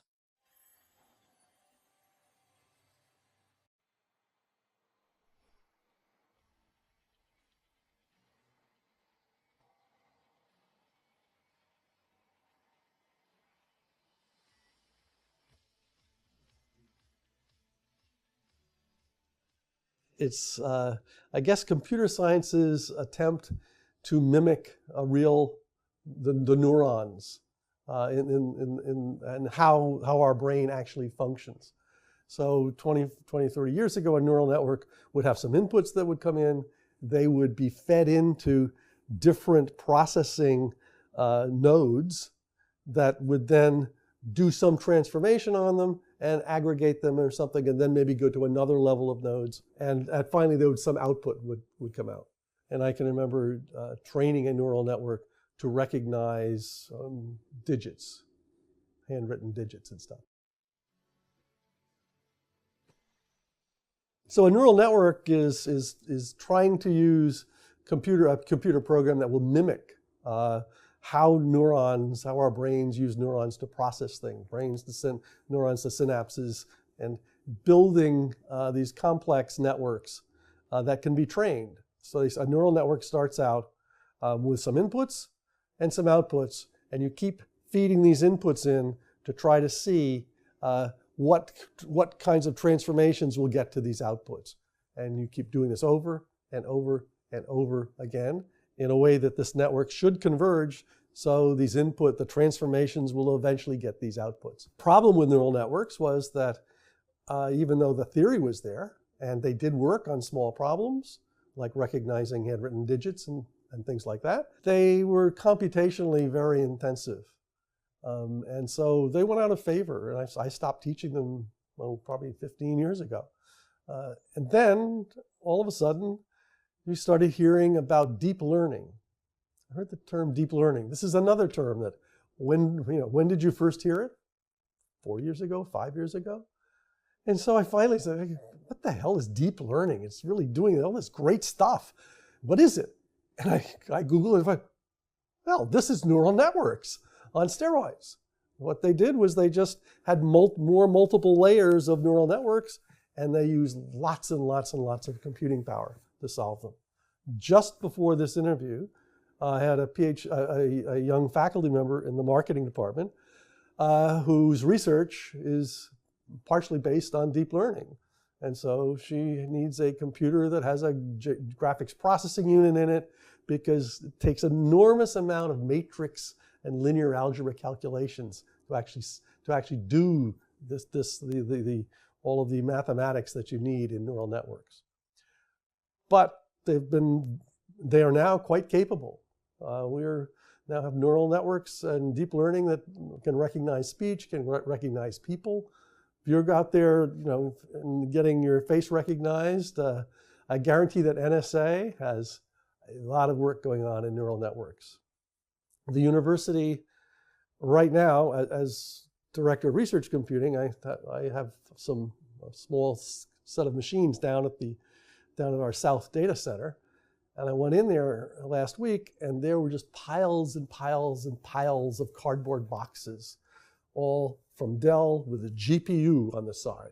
Well, the GPU is a graphics processing unit.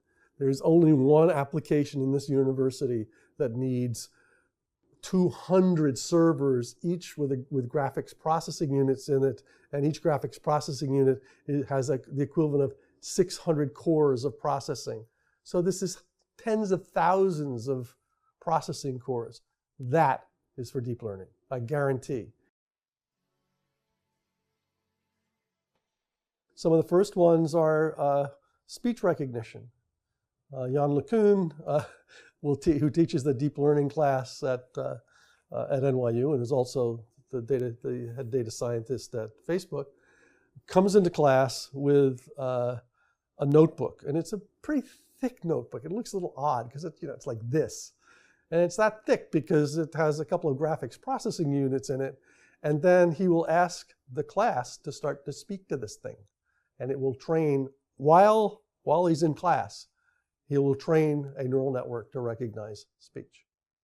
So recognizing speech, recognizing people, images, classifying images, almost all of the traditional tasks that neural nets used to work on in little tiny things, now they can do really, really, really large things. It will learn on its own the difference between a cat and a dog and different kinds of objects. It doesn't have to be taught. It just learns. That's why they call it deep learning. And if you hear, he plays this, if you hear how it recognizes speech and generates speech, it sounds like a baby learning to talk. Right? You're like,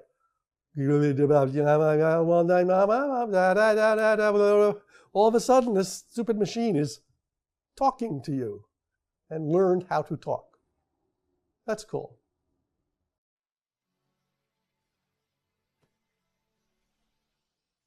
You need to learn some linear algebra. A lot of this stuff is based on matrix and linear algebra, so you need to know how to use linear algebra to do transformations. Now, on the other hand, there's now lots of packages out there that will do deep learning, and they'll do all the linear algebra for you, but you should have some idea of what is happening underneath. Deep learning in particular needs really high-powered computational power. So it's not something that you're going to go out and do on your notebook, or you could play with it, but if you really want to do it seriously, you have to have some special computational resources.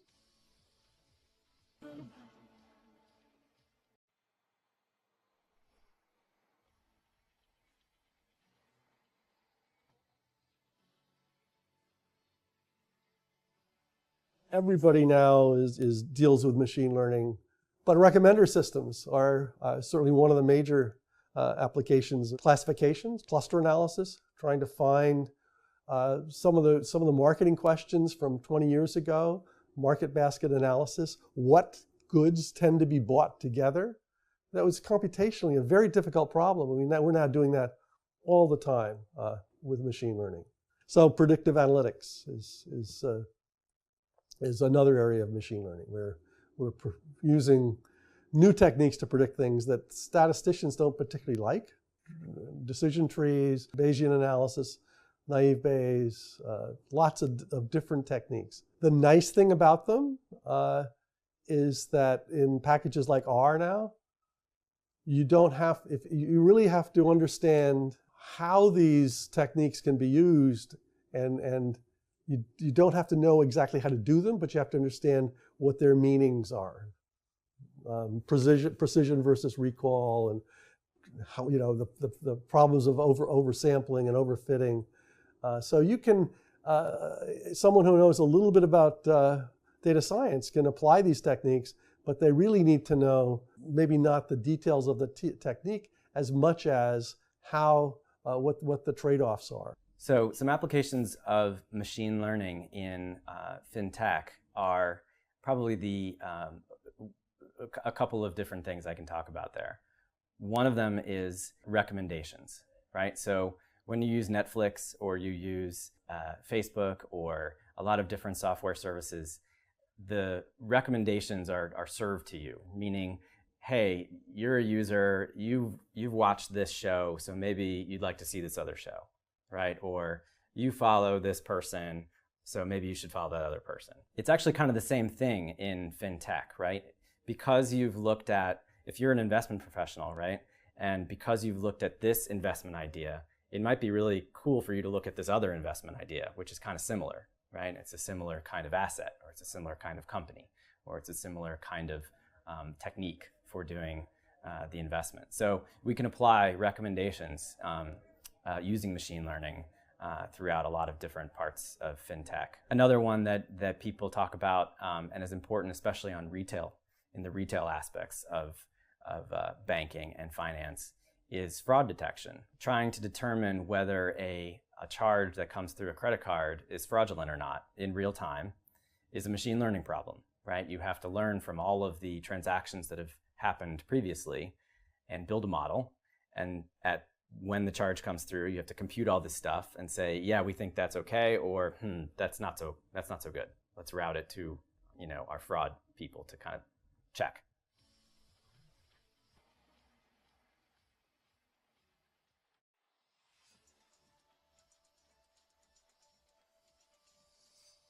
Welcome to the Deep Learning and Machine Learning Lesson Summary.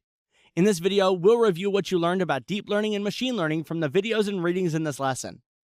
We will recap many of the terms commonly used in artificial intelligence and how to differentiate them, how data scientists use artificial intelligence or AI, the relationship between machine learning and data science, and the regression model used to show relationships between things. Artificial intelligence, or AI, has boomed and become accessible to almost everyone. Data scientists use AI regularly when analyzing data. let's discuss some of the terms used in this lesson related to AI, such as machine learning, deep learning, neural networks, and generative AI. AI is the branch of computer science that includes the development of systems that can mimic many of the tasks associated with human intelligence. Machine learning is a subset of AI that uses computer algorithms to learn about data and make predictions with it, without needing to explicitly program the analysis methods into the system. Deep learning is a subset of machine learning that uses layered neural networks to simulate human decision-making. A neural network is a collection of small computing units, called neurons, that take incoming data and learn to make decisions over time, such as the difference between a dog and a cat. Deep learning algorithms become more efficient as the amount of data increases in volume, unlike other machine learning algorithms, which tend to plateau. Another subset of AI, generative AI, focuses on producing new data rather than just analyzing existing data. It allows machines to create content including images, music, languages, and computer code, mimicking human creations. Generative AI also can make data sets with similar traits to a raw data set. Sometimes data scientists, when they do not have enough data, can create synthetic data and use it to train and test their models. As a data scientist, you will use machine learning algorithms to derive insights from data. You will frequently apply machine learning algorithms for predictive analytics or make recommendations. For example, you may also use these algorithms for fraud detection to identify fraudulent credit card purchases based on previous purchasing habits. Machine learning algorithms rely heavily on statistical technique called regression. Regression identifies the strength and amount of a correlation between one or more inputs and an output. For instance, how much does the price of a house increase based on its square footage and number of bedrooms, and how confident can you be of this relationship? In summary, generative AI produces new data like a raw data set. Deep learning is a subset of machine learning, and machine learning is a subset of artificial intelligence. Deep learning utilizes neural networks to teach itself patterns and inputs and outputs.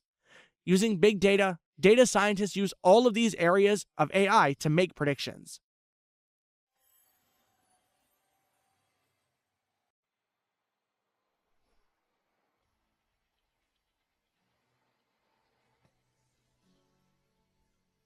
At the end of the day, for businesses, they know one thing, that if they are unable to measure something, they are unable to improve it.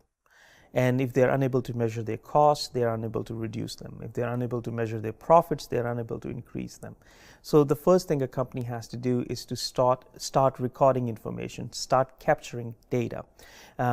Data about costs, data about and then differentiated by labor costs and material costs, the cost to how much it costs to sell one product and the total cost, and then you look at the revenue. Where is your revenue coming from? Is your 80% of your revenue coming from 20% of your customers, or is it the other way around?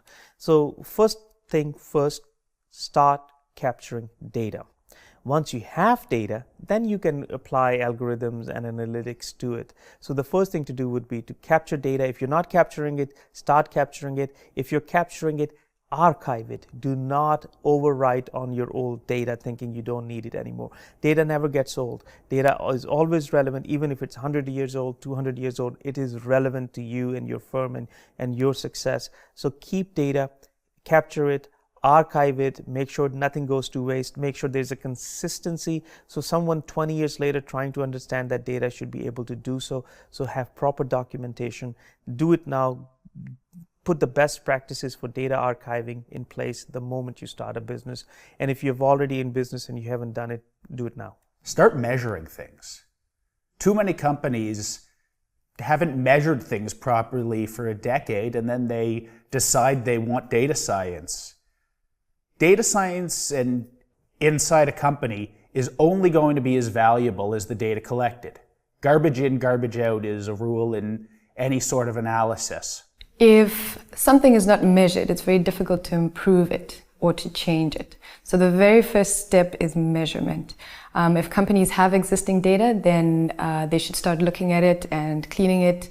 If they don't have existing data, then they need to start collecting it. I think to look for a team who love to work as a data scientist. I think that the first step is to have employees that they are interested on data science. Because if you don't have interest in your company, you will not have engagement.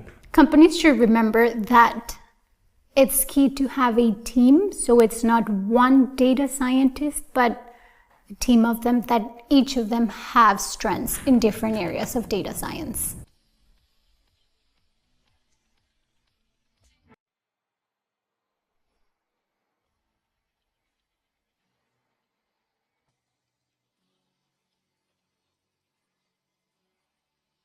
Organizations can leverage the almost unlimited amount of data now available to them in a growing number of ways. However, all organizations ultimately use data science for the same reason: to discover optimum solutions to existing problems. Let's take a look at 3 examples of data science providing innovative solutions for old problems. In transport, Uber collects real-time user data to discover how many drivers are available, if more are needed, and if they should allow a surge charge to attract more drivers. Uber uses data to put the right number of drivers in the right place at the right time for a cost the rider is willing to pay. In a different transport-related data science effort, the Toronto Transportation Commission has made great strides in solving an old problem with traffic flows, restructuring those flows in and around the city.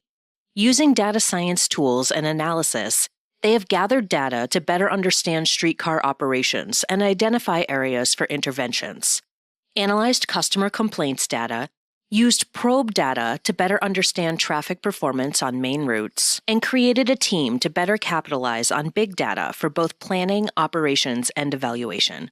By focusing on peak hour clearances and identifying the most congested routes, monthly hours lost for commuters due to traffic congestion dropped from 4.75 hours in 2010 to 3 hours in mid-2014.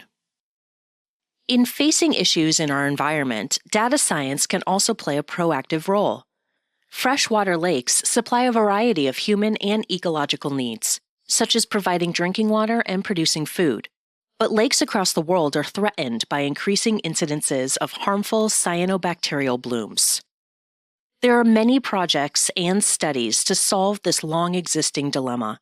In the U.S., a team of scientists from research centers stretching from Maine to South Carolina is developing and deploying high-tech tools to explore cyanobacteria in lakes across the East Coast.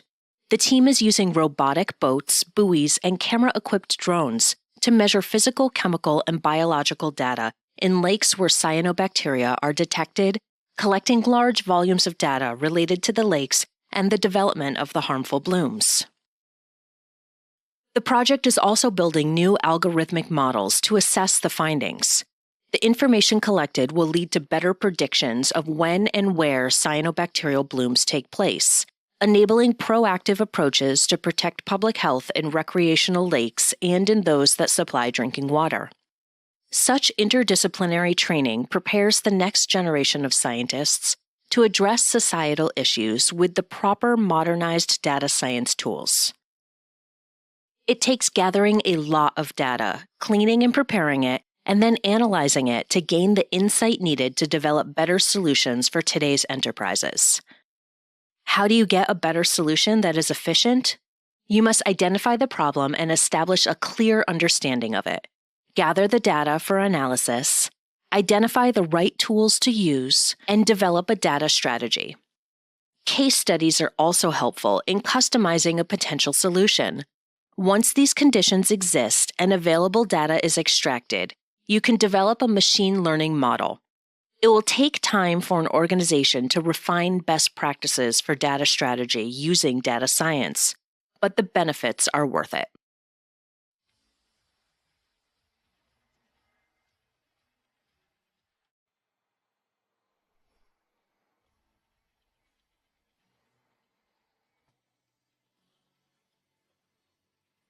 Data science and big data are making an undeniable impact on businesses, changing day-to-day operations, financial analytics, and especially interactions with customers. It's clear that businesses can gain enormous value from the insights data science can provide, but sometimes it's hard to see exactly how, so let's look at some examples.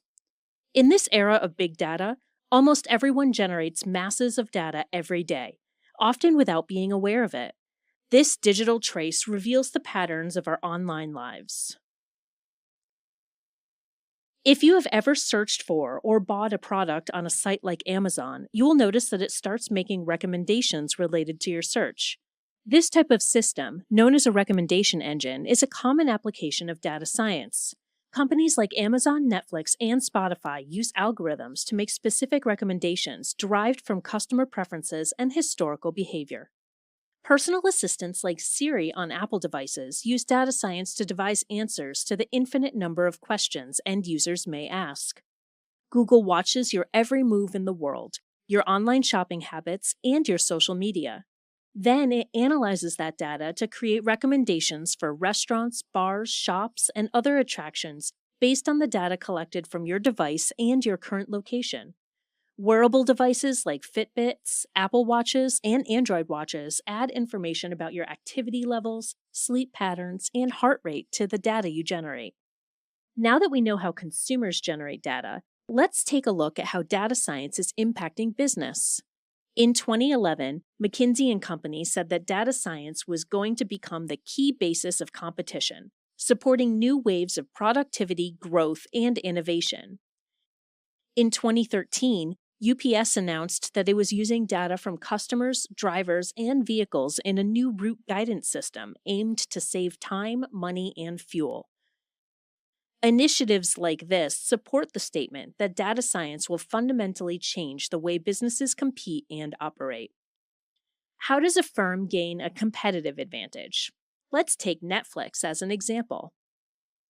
Netflix collects and analyzes massive amounts of data from millions of users, including which shows people are watching at what time of day, when people pause, rewind, and fast forward, and which shows, directors, and actors they search for. Netflix can be confident that a show will be a hit before filming even begins by analyzing users' preference for certain directors and acting talent, and discovering which combinations people enjoy.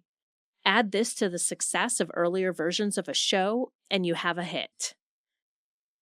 For example, Netflix knew many of its users had streamed the work of David Fincher. They also knew that films featuring Robin Wright had always done well, and that the British version of House of Cards was very successful. Netflix knew that significant numbers of people who liked Fincher also liked Wright. All this information combined to suggest that buying the series would be a good investment for the company. They were right, it was a huge hit. Thanks to data science, Netflix knows what people want before they do.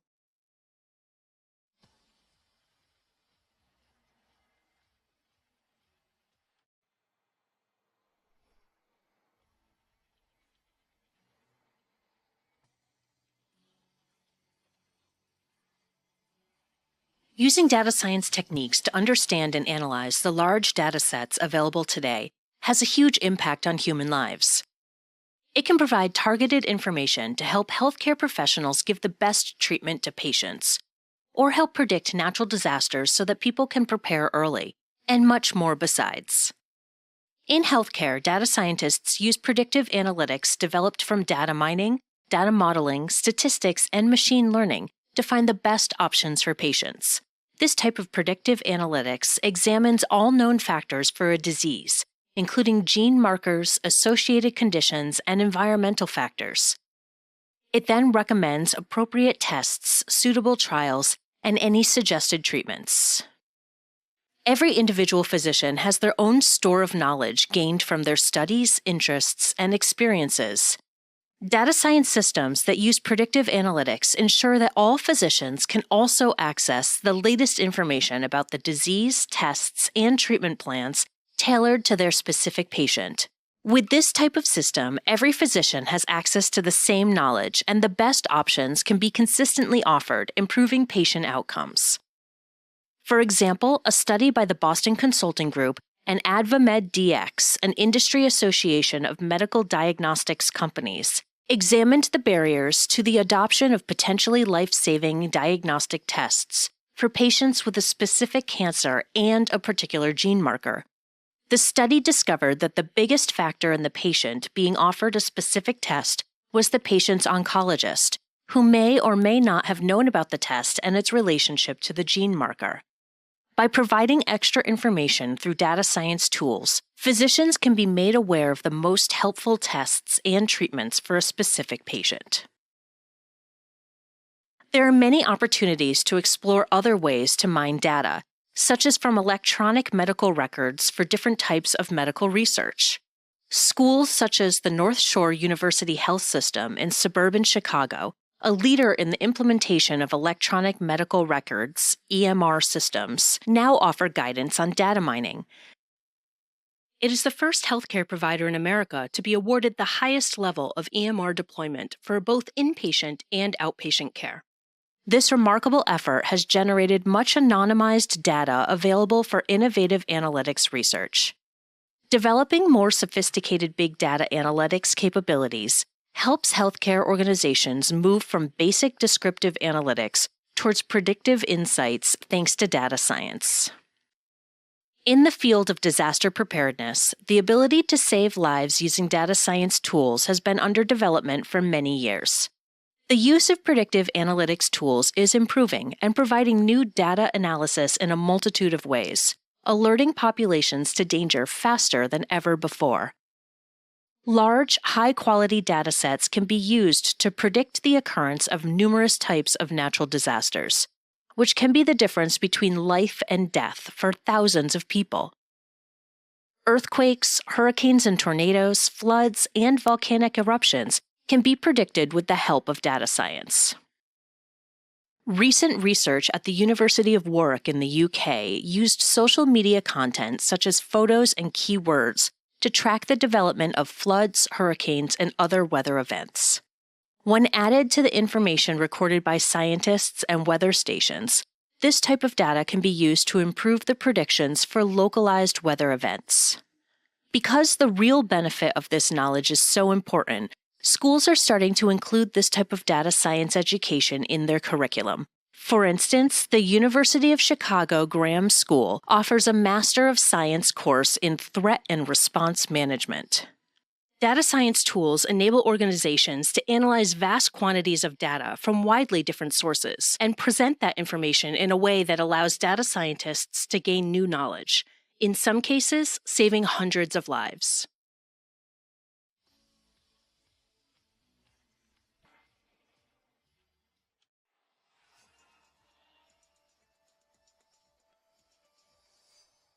Welcome to the Data Science Application Lesson Summary video.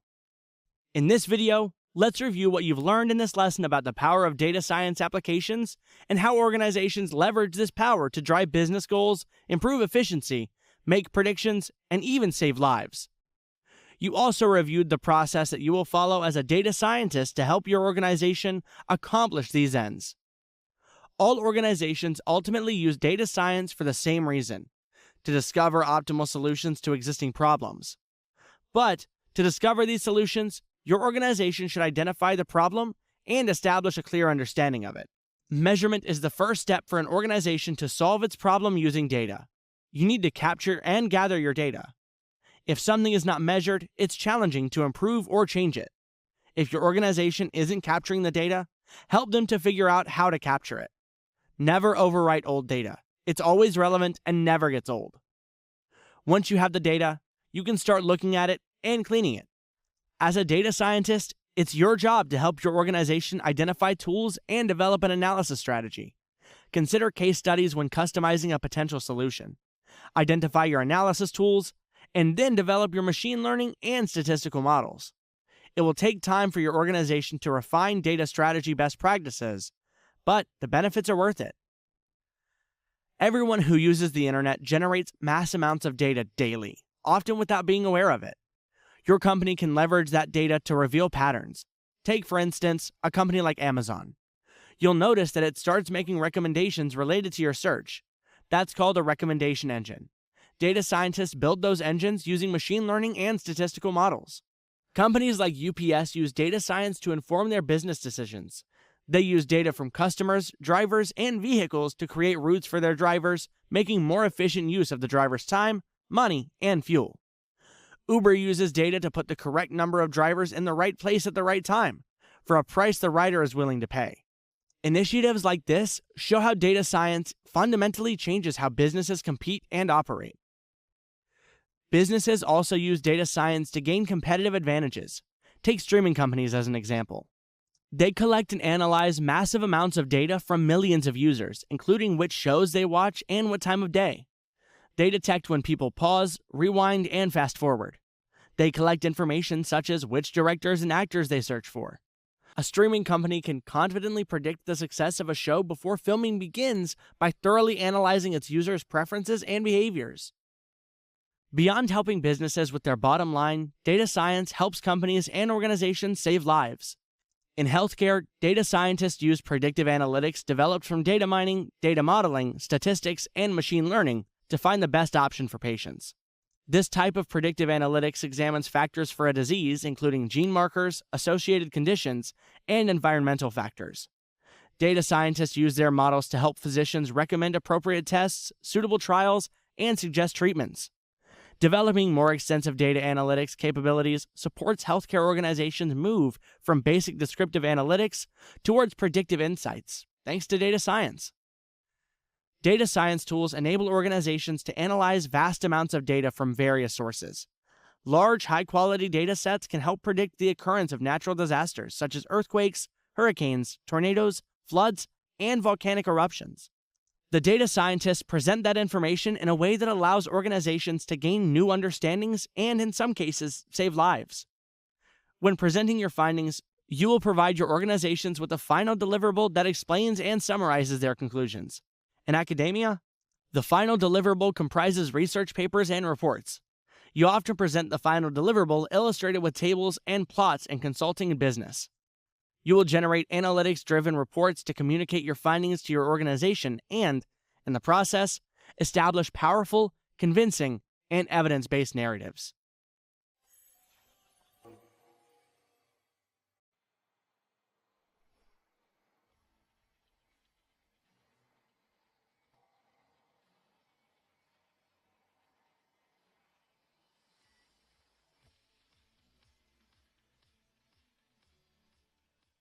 A real data scientist, the high-end data scientists are mostly PhDs. They often come out of physics, out of statistics.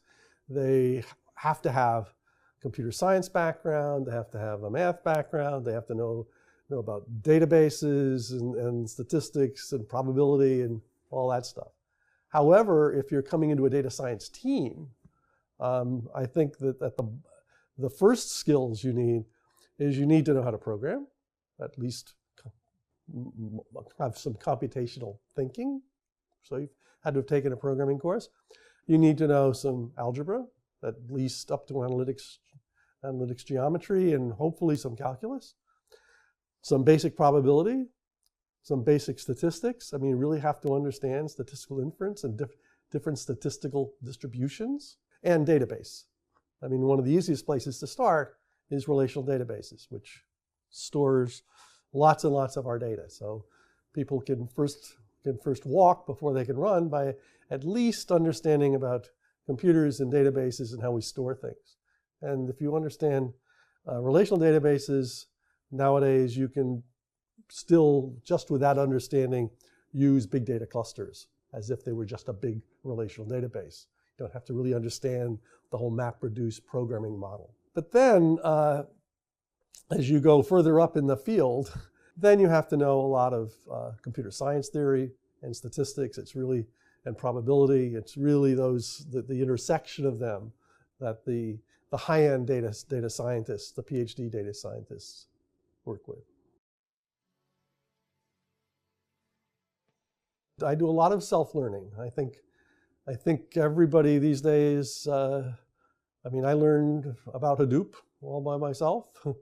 I read some articles, I watched some videos, I thought, I played. Although I'm a builder, I'm a tinkerer. So when I really if I want to figure out how to do something, I build it.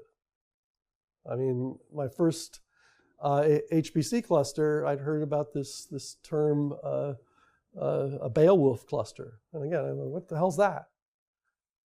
So I looked it up and said, oh, that's just a bunch of computers hooked together with a TCP/IP network. That's pretty easy. So we got a grant from Citibank, and we built a five thing cluster.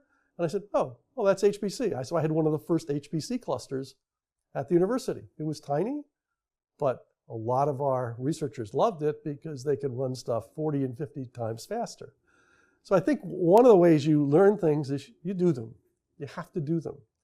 And these online learning platforms, especially now that we have things like IPython and Jupyter Notebooks and I guess Zeppelin, means that you can actually go in and take some of these courses and you can do things right then. And you can see them and feel them and play with them. And at that point, you start to get your head around what is actually happening. Motivation is the key problem in all of these, is how to keep people motivated and how, and I think the badge system that that the Big Data University has is one of the ways, is how do you get people to keep going through? But if they want to, they can't. Right? It's up to the individual too. So they have to understand what the goal is.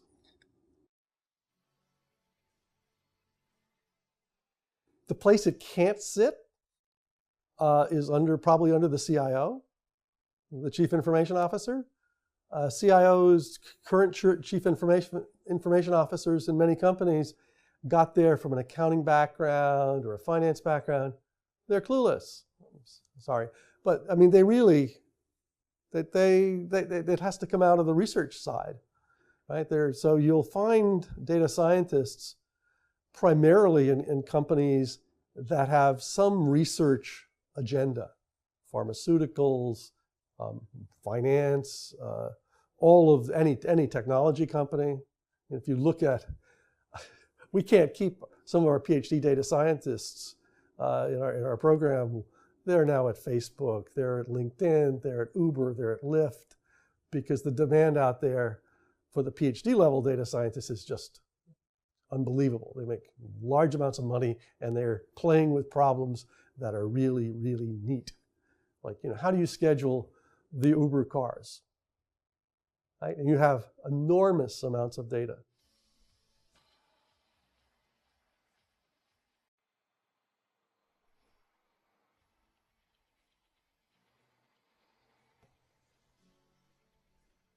When the companies are hiring people for a data science team, may it be a data scientist or an analyst or a chief data scientist, the tendency would be to find the person who has all the skills, that they know the domain-specific knowledge, they're excellent in analyzing structured and unstructured data, and they're great at presenting, and they've got the great storytelling skills.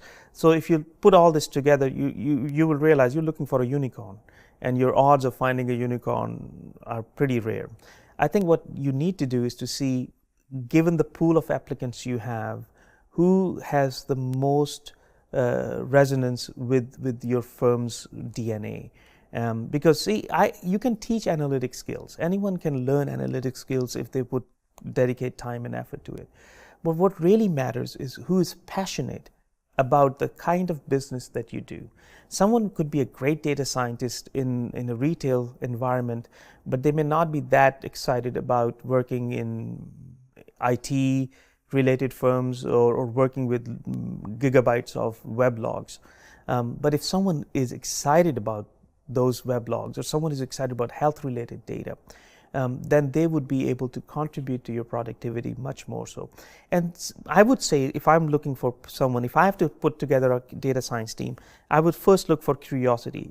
Is that person curious about things, not just for data science, but anything? Like, are they curious about why this room is painted a certain way, why the bookshelves have books and what kind of books? They have to have certain degree of curiosity about everything that is in their vision, that they look at. The second thing is, do they have a sense of humor? Because you see, you have to have a lighthearted about it. If someone is too serious about it, they probably would take it too seriously and would not be able to look at the lighter elements.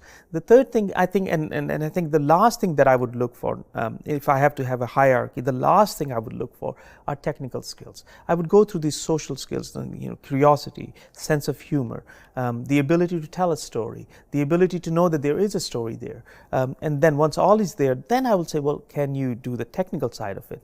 And if there's some hope or some sign of some technical skills, I would take them because I can train them in whatever skills they need. But I cannot teach curiosity, I cannot teach storytelling, I cannot certainly instill sense of humor in anyone. I think there's no hard and fast rule for hiring data scientists. I think it's going to be a case-by-case thing. I would say there has to be some sort of technical component. Somebody should be able to work with and manipulate the data. They should be able to communicate what they find in the data.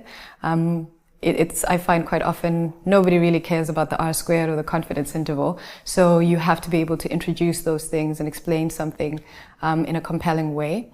And they also have to find somebody who is relatable, because data science, it being typically new, means that the person in that role has to make relationships and they have to work across different departments. If these data scientist has a good mathematics and statistics background, they have to consider like problem-solving abilities and analysis.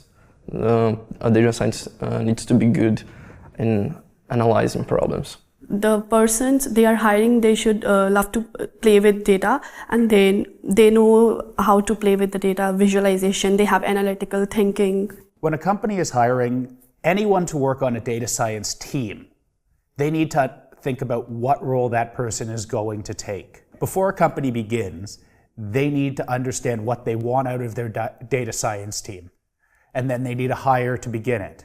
As they grow a data science team, they need to understand whether they need engineers, architects, designers to work on visualization, or whether they just need more people who can multiply large matrices. From a skills point of view, let's focus on the technical skills. And in that case, first thing would be, what kind of a technical platform would you like to adopt? Let's say you want to work in a structured data environment, and let's say you want to work in market research. Then the type of skills you need are slightly different than someone who would like to work in big data environments. If you want to work in the traditional market research data, structured data environment, your skills should be some statistical knowledge, some knowledge of basic statistical algorithms, maybe some machine learning algorithms, and these are the tools that you would like to develop. If you want to work in big data, then there's the other aspect of it, and that is to be able to store data. So you start with the expertise in storing large amounts of data, and then you look into platforms that allow you to do that. The next step would be to be able to manipulate large amounts of data, and the final step would be to apply algorithms to those large sets of data. So it's a three-step process, but most likely it starts, most importantly, it starts with where you would like to be, in what field, in what domain. So in terms of platforms, let's say you want to be in a traditional predictive analytics environment, and you're not working with big data, then R or Stata or Python would be your tools. If you're working mostly with unstructured data, then Python is more suitable than R. If you're working with big data, then Hadoop and Spark are the environments that you would be working with. So it all depends upon where you would like to be and what kind of work excites you, and then you pick your tools. In addition to technical skills, the second aspect of the data science is to have the ability to communicate, the communication skills or presentation skills. I call them storytelling skills. That is, that you have your analysis done. Now, can you tell a great story from it? If you have a very large table, can you synthesize this and make it more appealing, that when it goes on the screen, or is it part of a document that it just speaks, it sings the findings, and the reader just gets it right there. So the ability to present your findings either verbally or in a presentation or in a document. So that communication and presentation skills are equally important as the technical skills are. When you have a great insight and when you're presenting your results, imagine you're driving on a mountain, and then there's a sharp turn, and you can't see what's beyond the turn, and then you make that turn, and then suddenly you see a tremendous valley in front of you, and there's this great sense of awe that I didn't know that, right? So when you present your findings and you have this great finding and you communicate it well, this is what people feel, because they were not expecting it, they were not aware of it, and then this great sense of happiness that now I know. And I didn't know this, now I know. And then it empowers them, it gives them ideas what they can do with this knowledge, this new insight. It's a great sense of joy. And you are able to, as a data scientist, you're able to share it with your clients because you enabled it.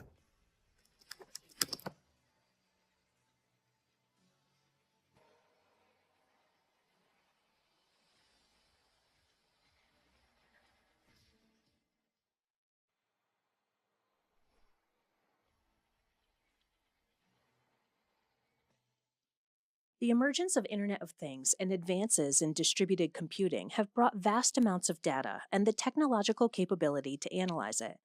Now that we can extract useful insights and new knowledge, we need to know how to shape that data to focus on what to do with it and what it can do for us. Enter data science. Companies like LinkedIn, Glassdoor, Indeed, and Dice track employment trends which show a career in data science moving up the list of most promising jobs to become #1 since 2016. It remains one of the top 3 career choices for 2020. Dice noted that job postings are from companies in a wide variety of industries, not just tech. Global Industry Analysts Incorporated predicts that the data science platform market will grow by $314.8 billion by 2025, driven by a compounded growth of 38.2%. McKinsey Global Institute warned of huge talent shortages for data and analytics by 2018. Forrester research analyst Brandon Purcell said in January of 2019, the demand for data scientists will only grow as organizations increasingly rely on data-driven insights. We're now well into that period, and recruiters are finding it difficult to fill the growing need for talented data scientists. What motivates someone going into a data science career? For one thing, data science applies to almost any discipline. So, if you have the aptitude and desire to work with data, enjoy coding, have no problem learning math and statistics, and you are a good storyteller, then you can certainly enter a data science field and excel. For most people, this means acquiring additional tools and skills and continuously learning about new tools and techniques in the field. The Women in Data Science Initiative, spearheaded by the Stanford Institute for Computational and Mathematical Computing, have committed to inspire and educate data scientists worldwide, regardless of gender, and to support women in the field. When you are seeking a career in data science, you need to make sure your skill set matches the role you are targeting. You can tailor your skill set to the specific area you want to enter, adding missing skills via one of the many excellent online training resources. Then you'll be prepared for a fascinating and rewarding career. So now it is time to move into this field when there are such diverse choices available and education resources that make it a reality.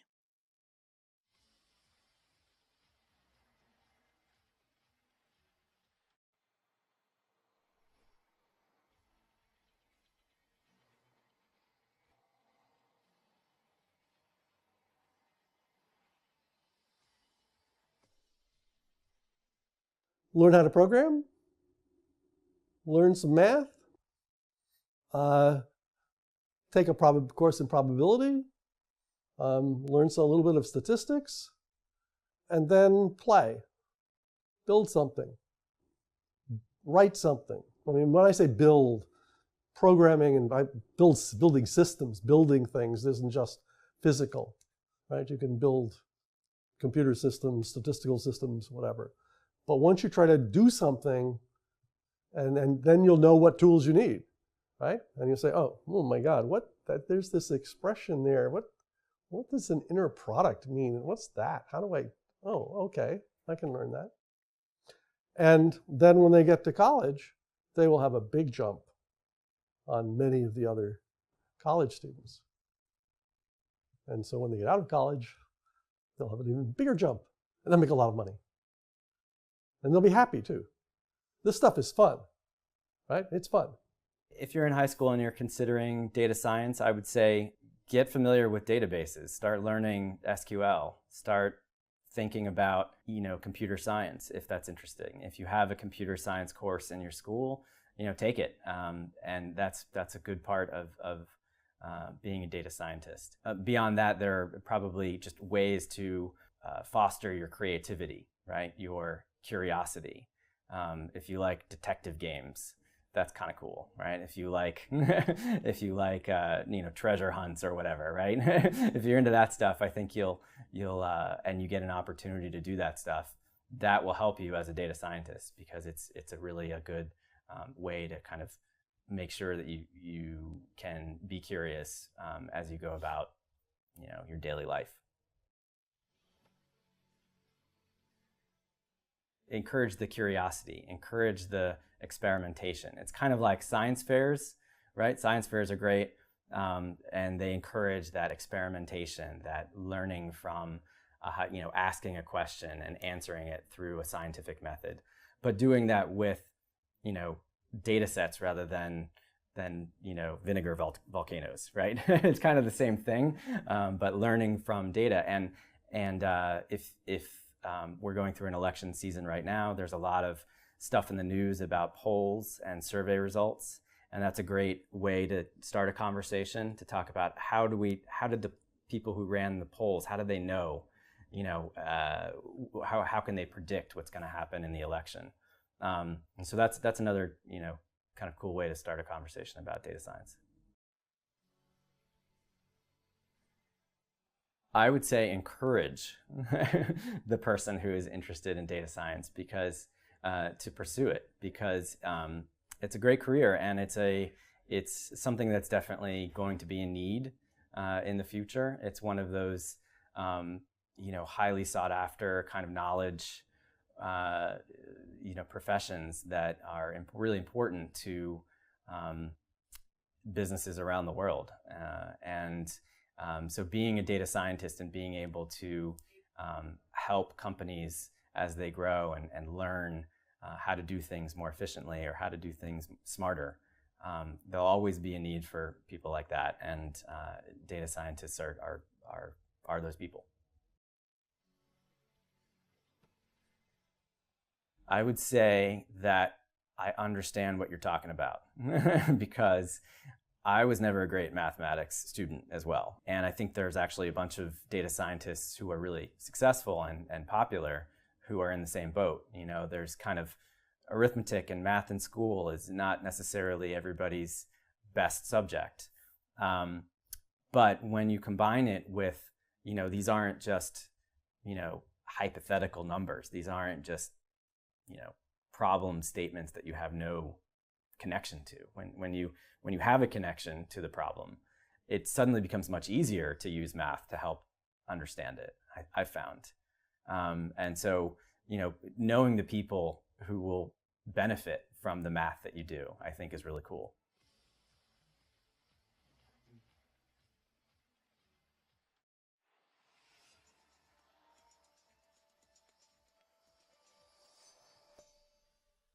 Welcome to the Careers and Recruiting in Data Science lesson summary video. In this lesson, you investigated what companies seek in a competent, experienced data scientist.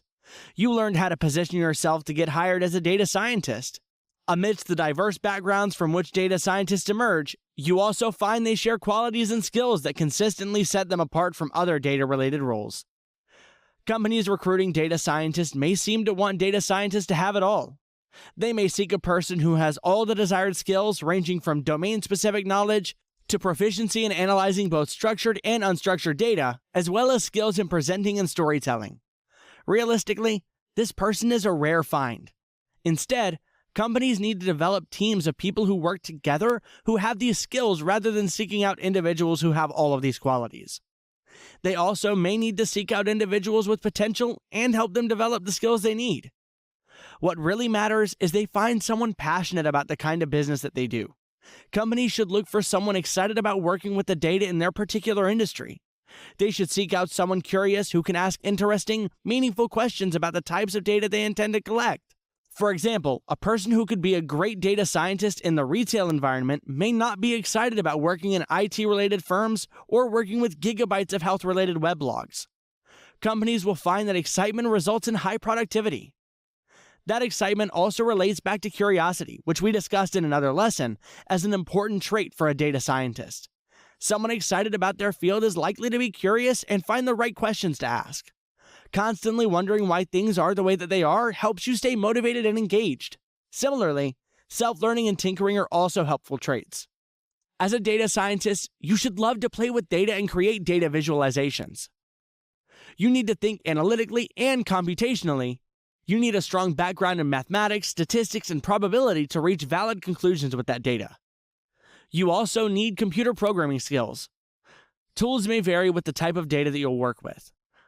Though common languages include Python and R, an open-source programming language developed for statistical analysis.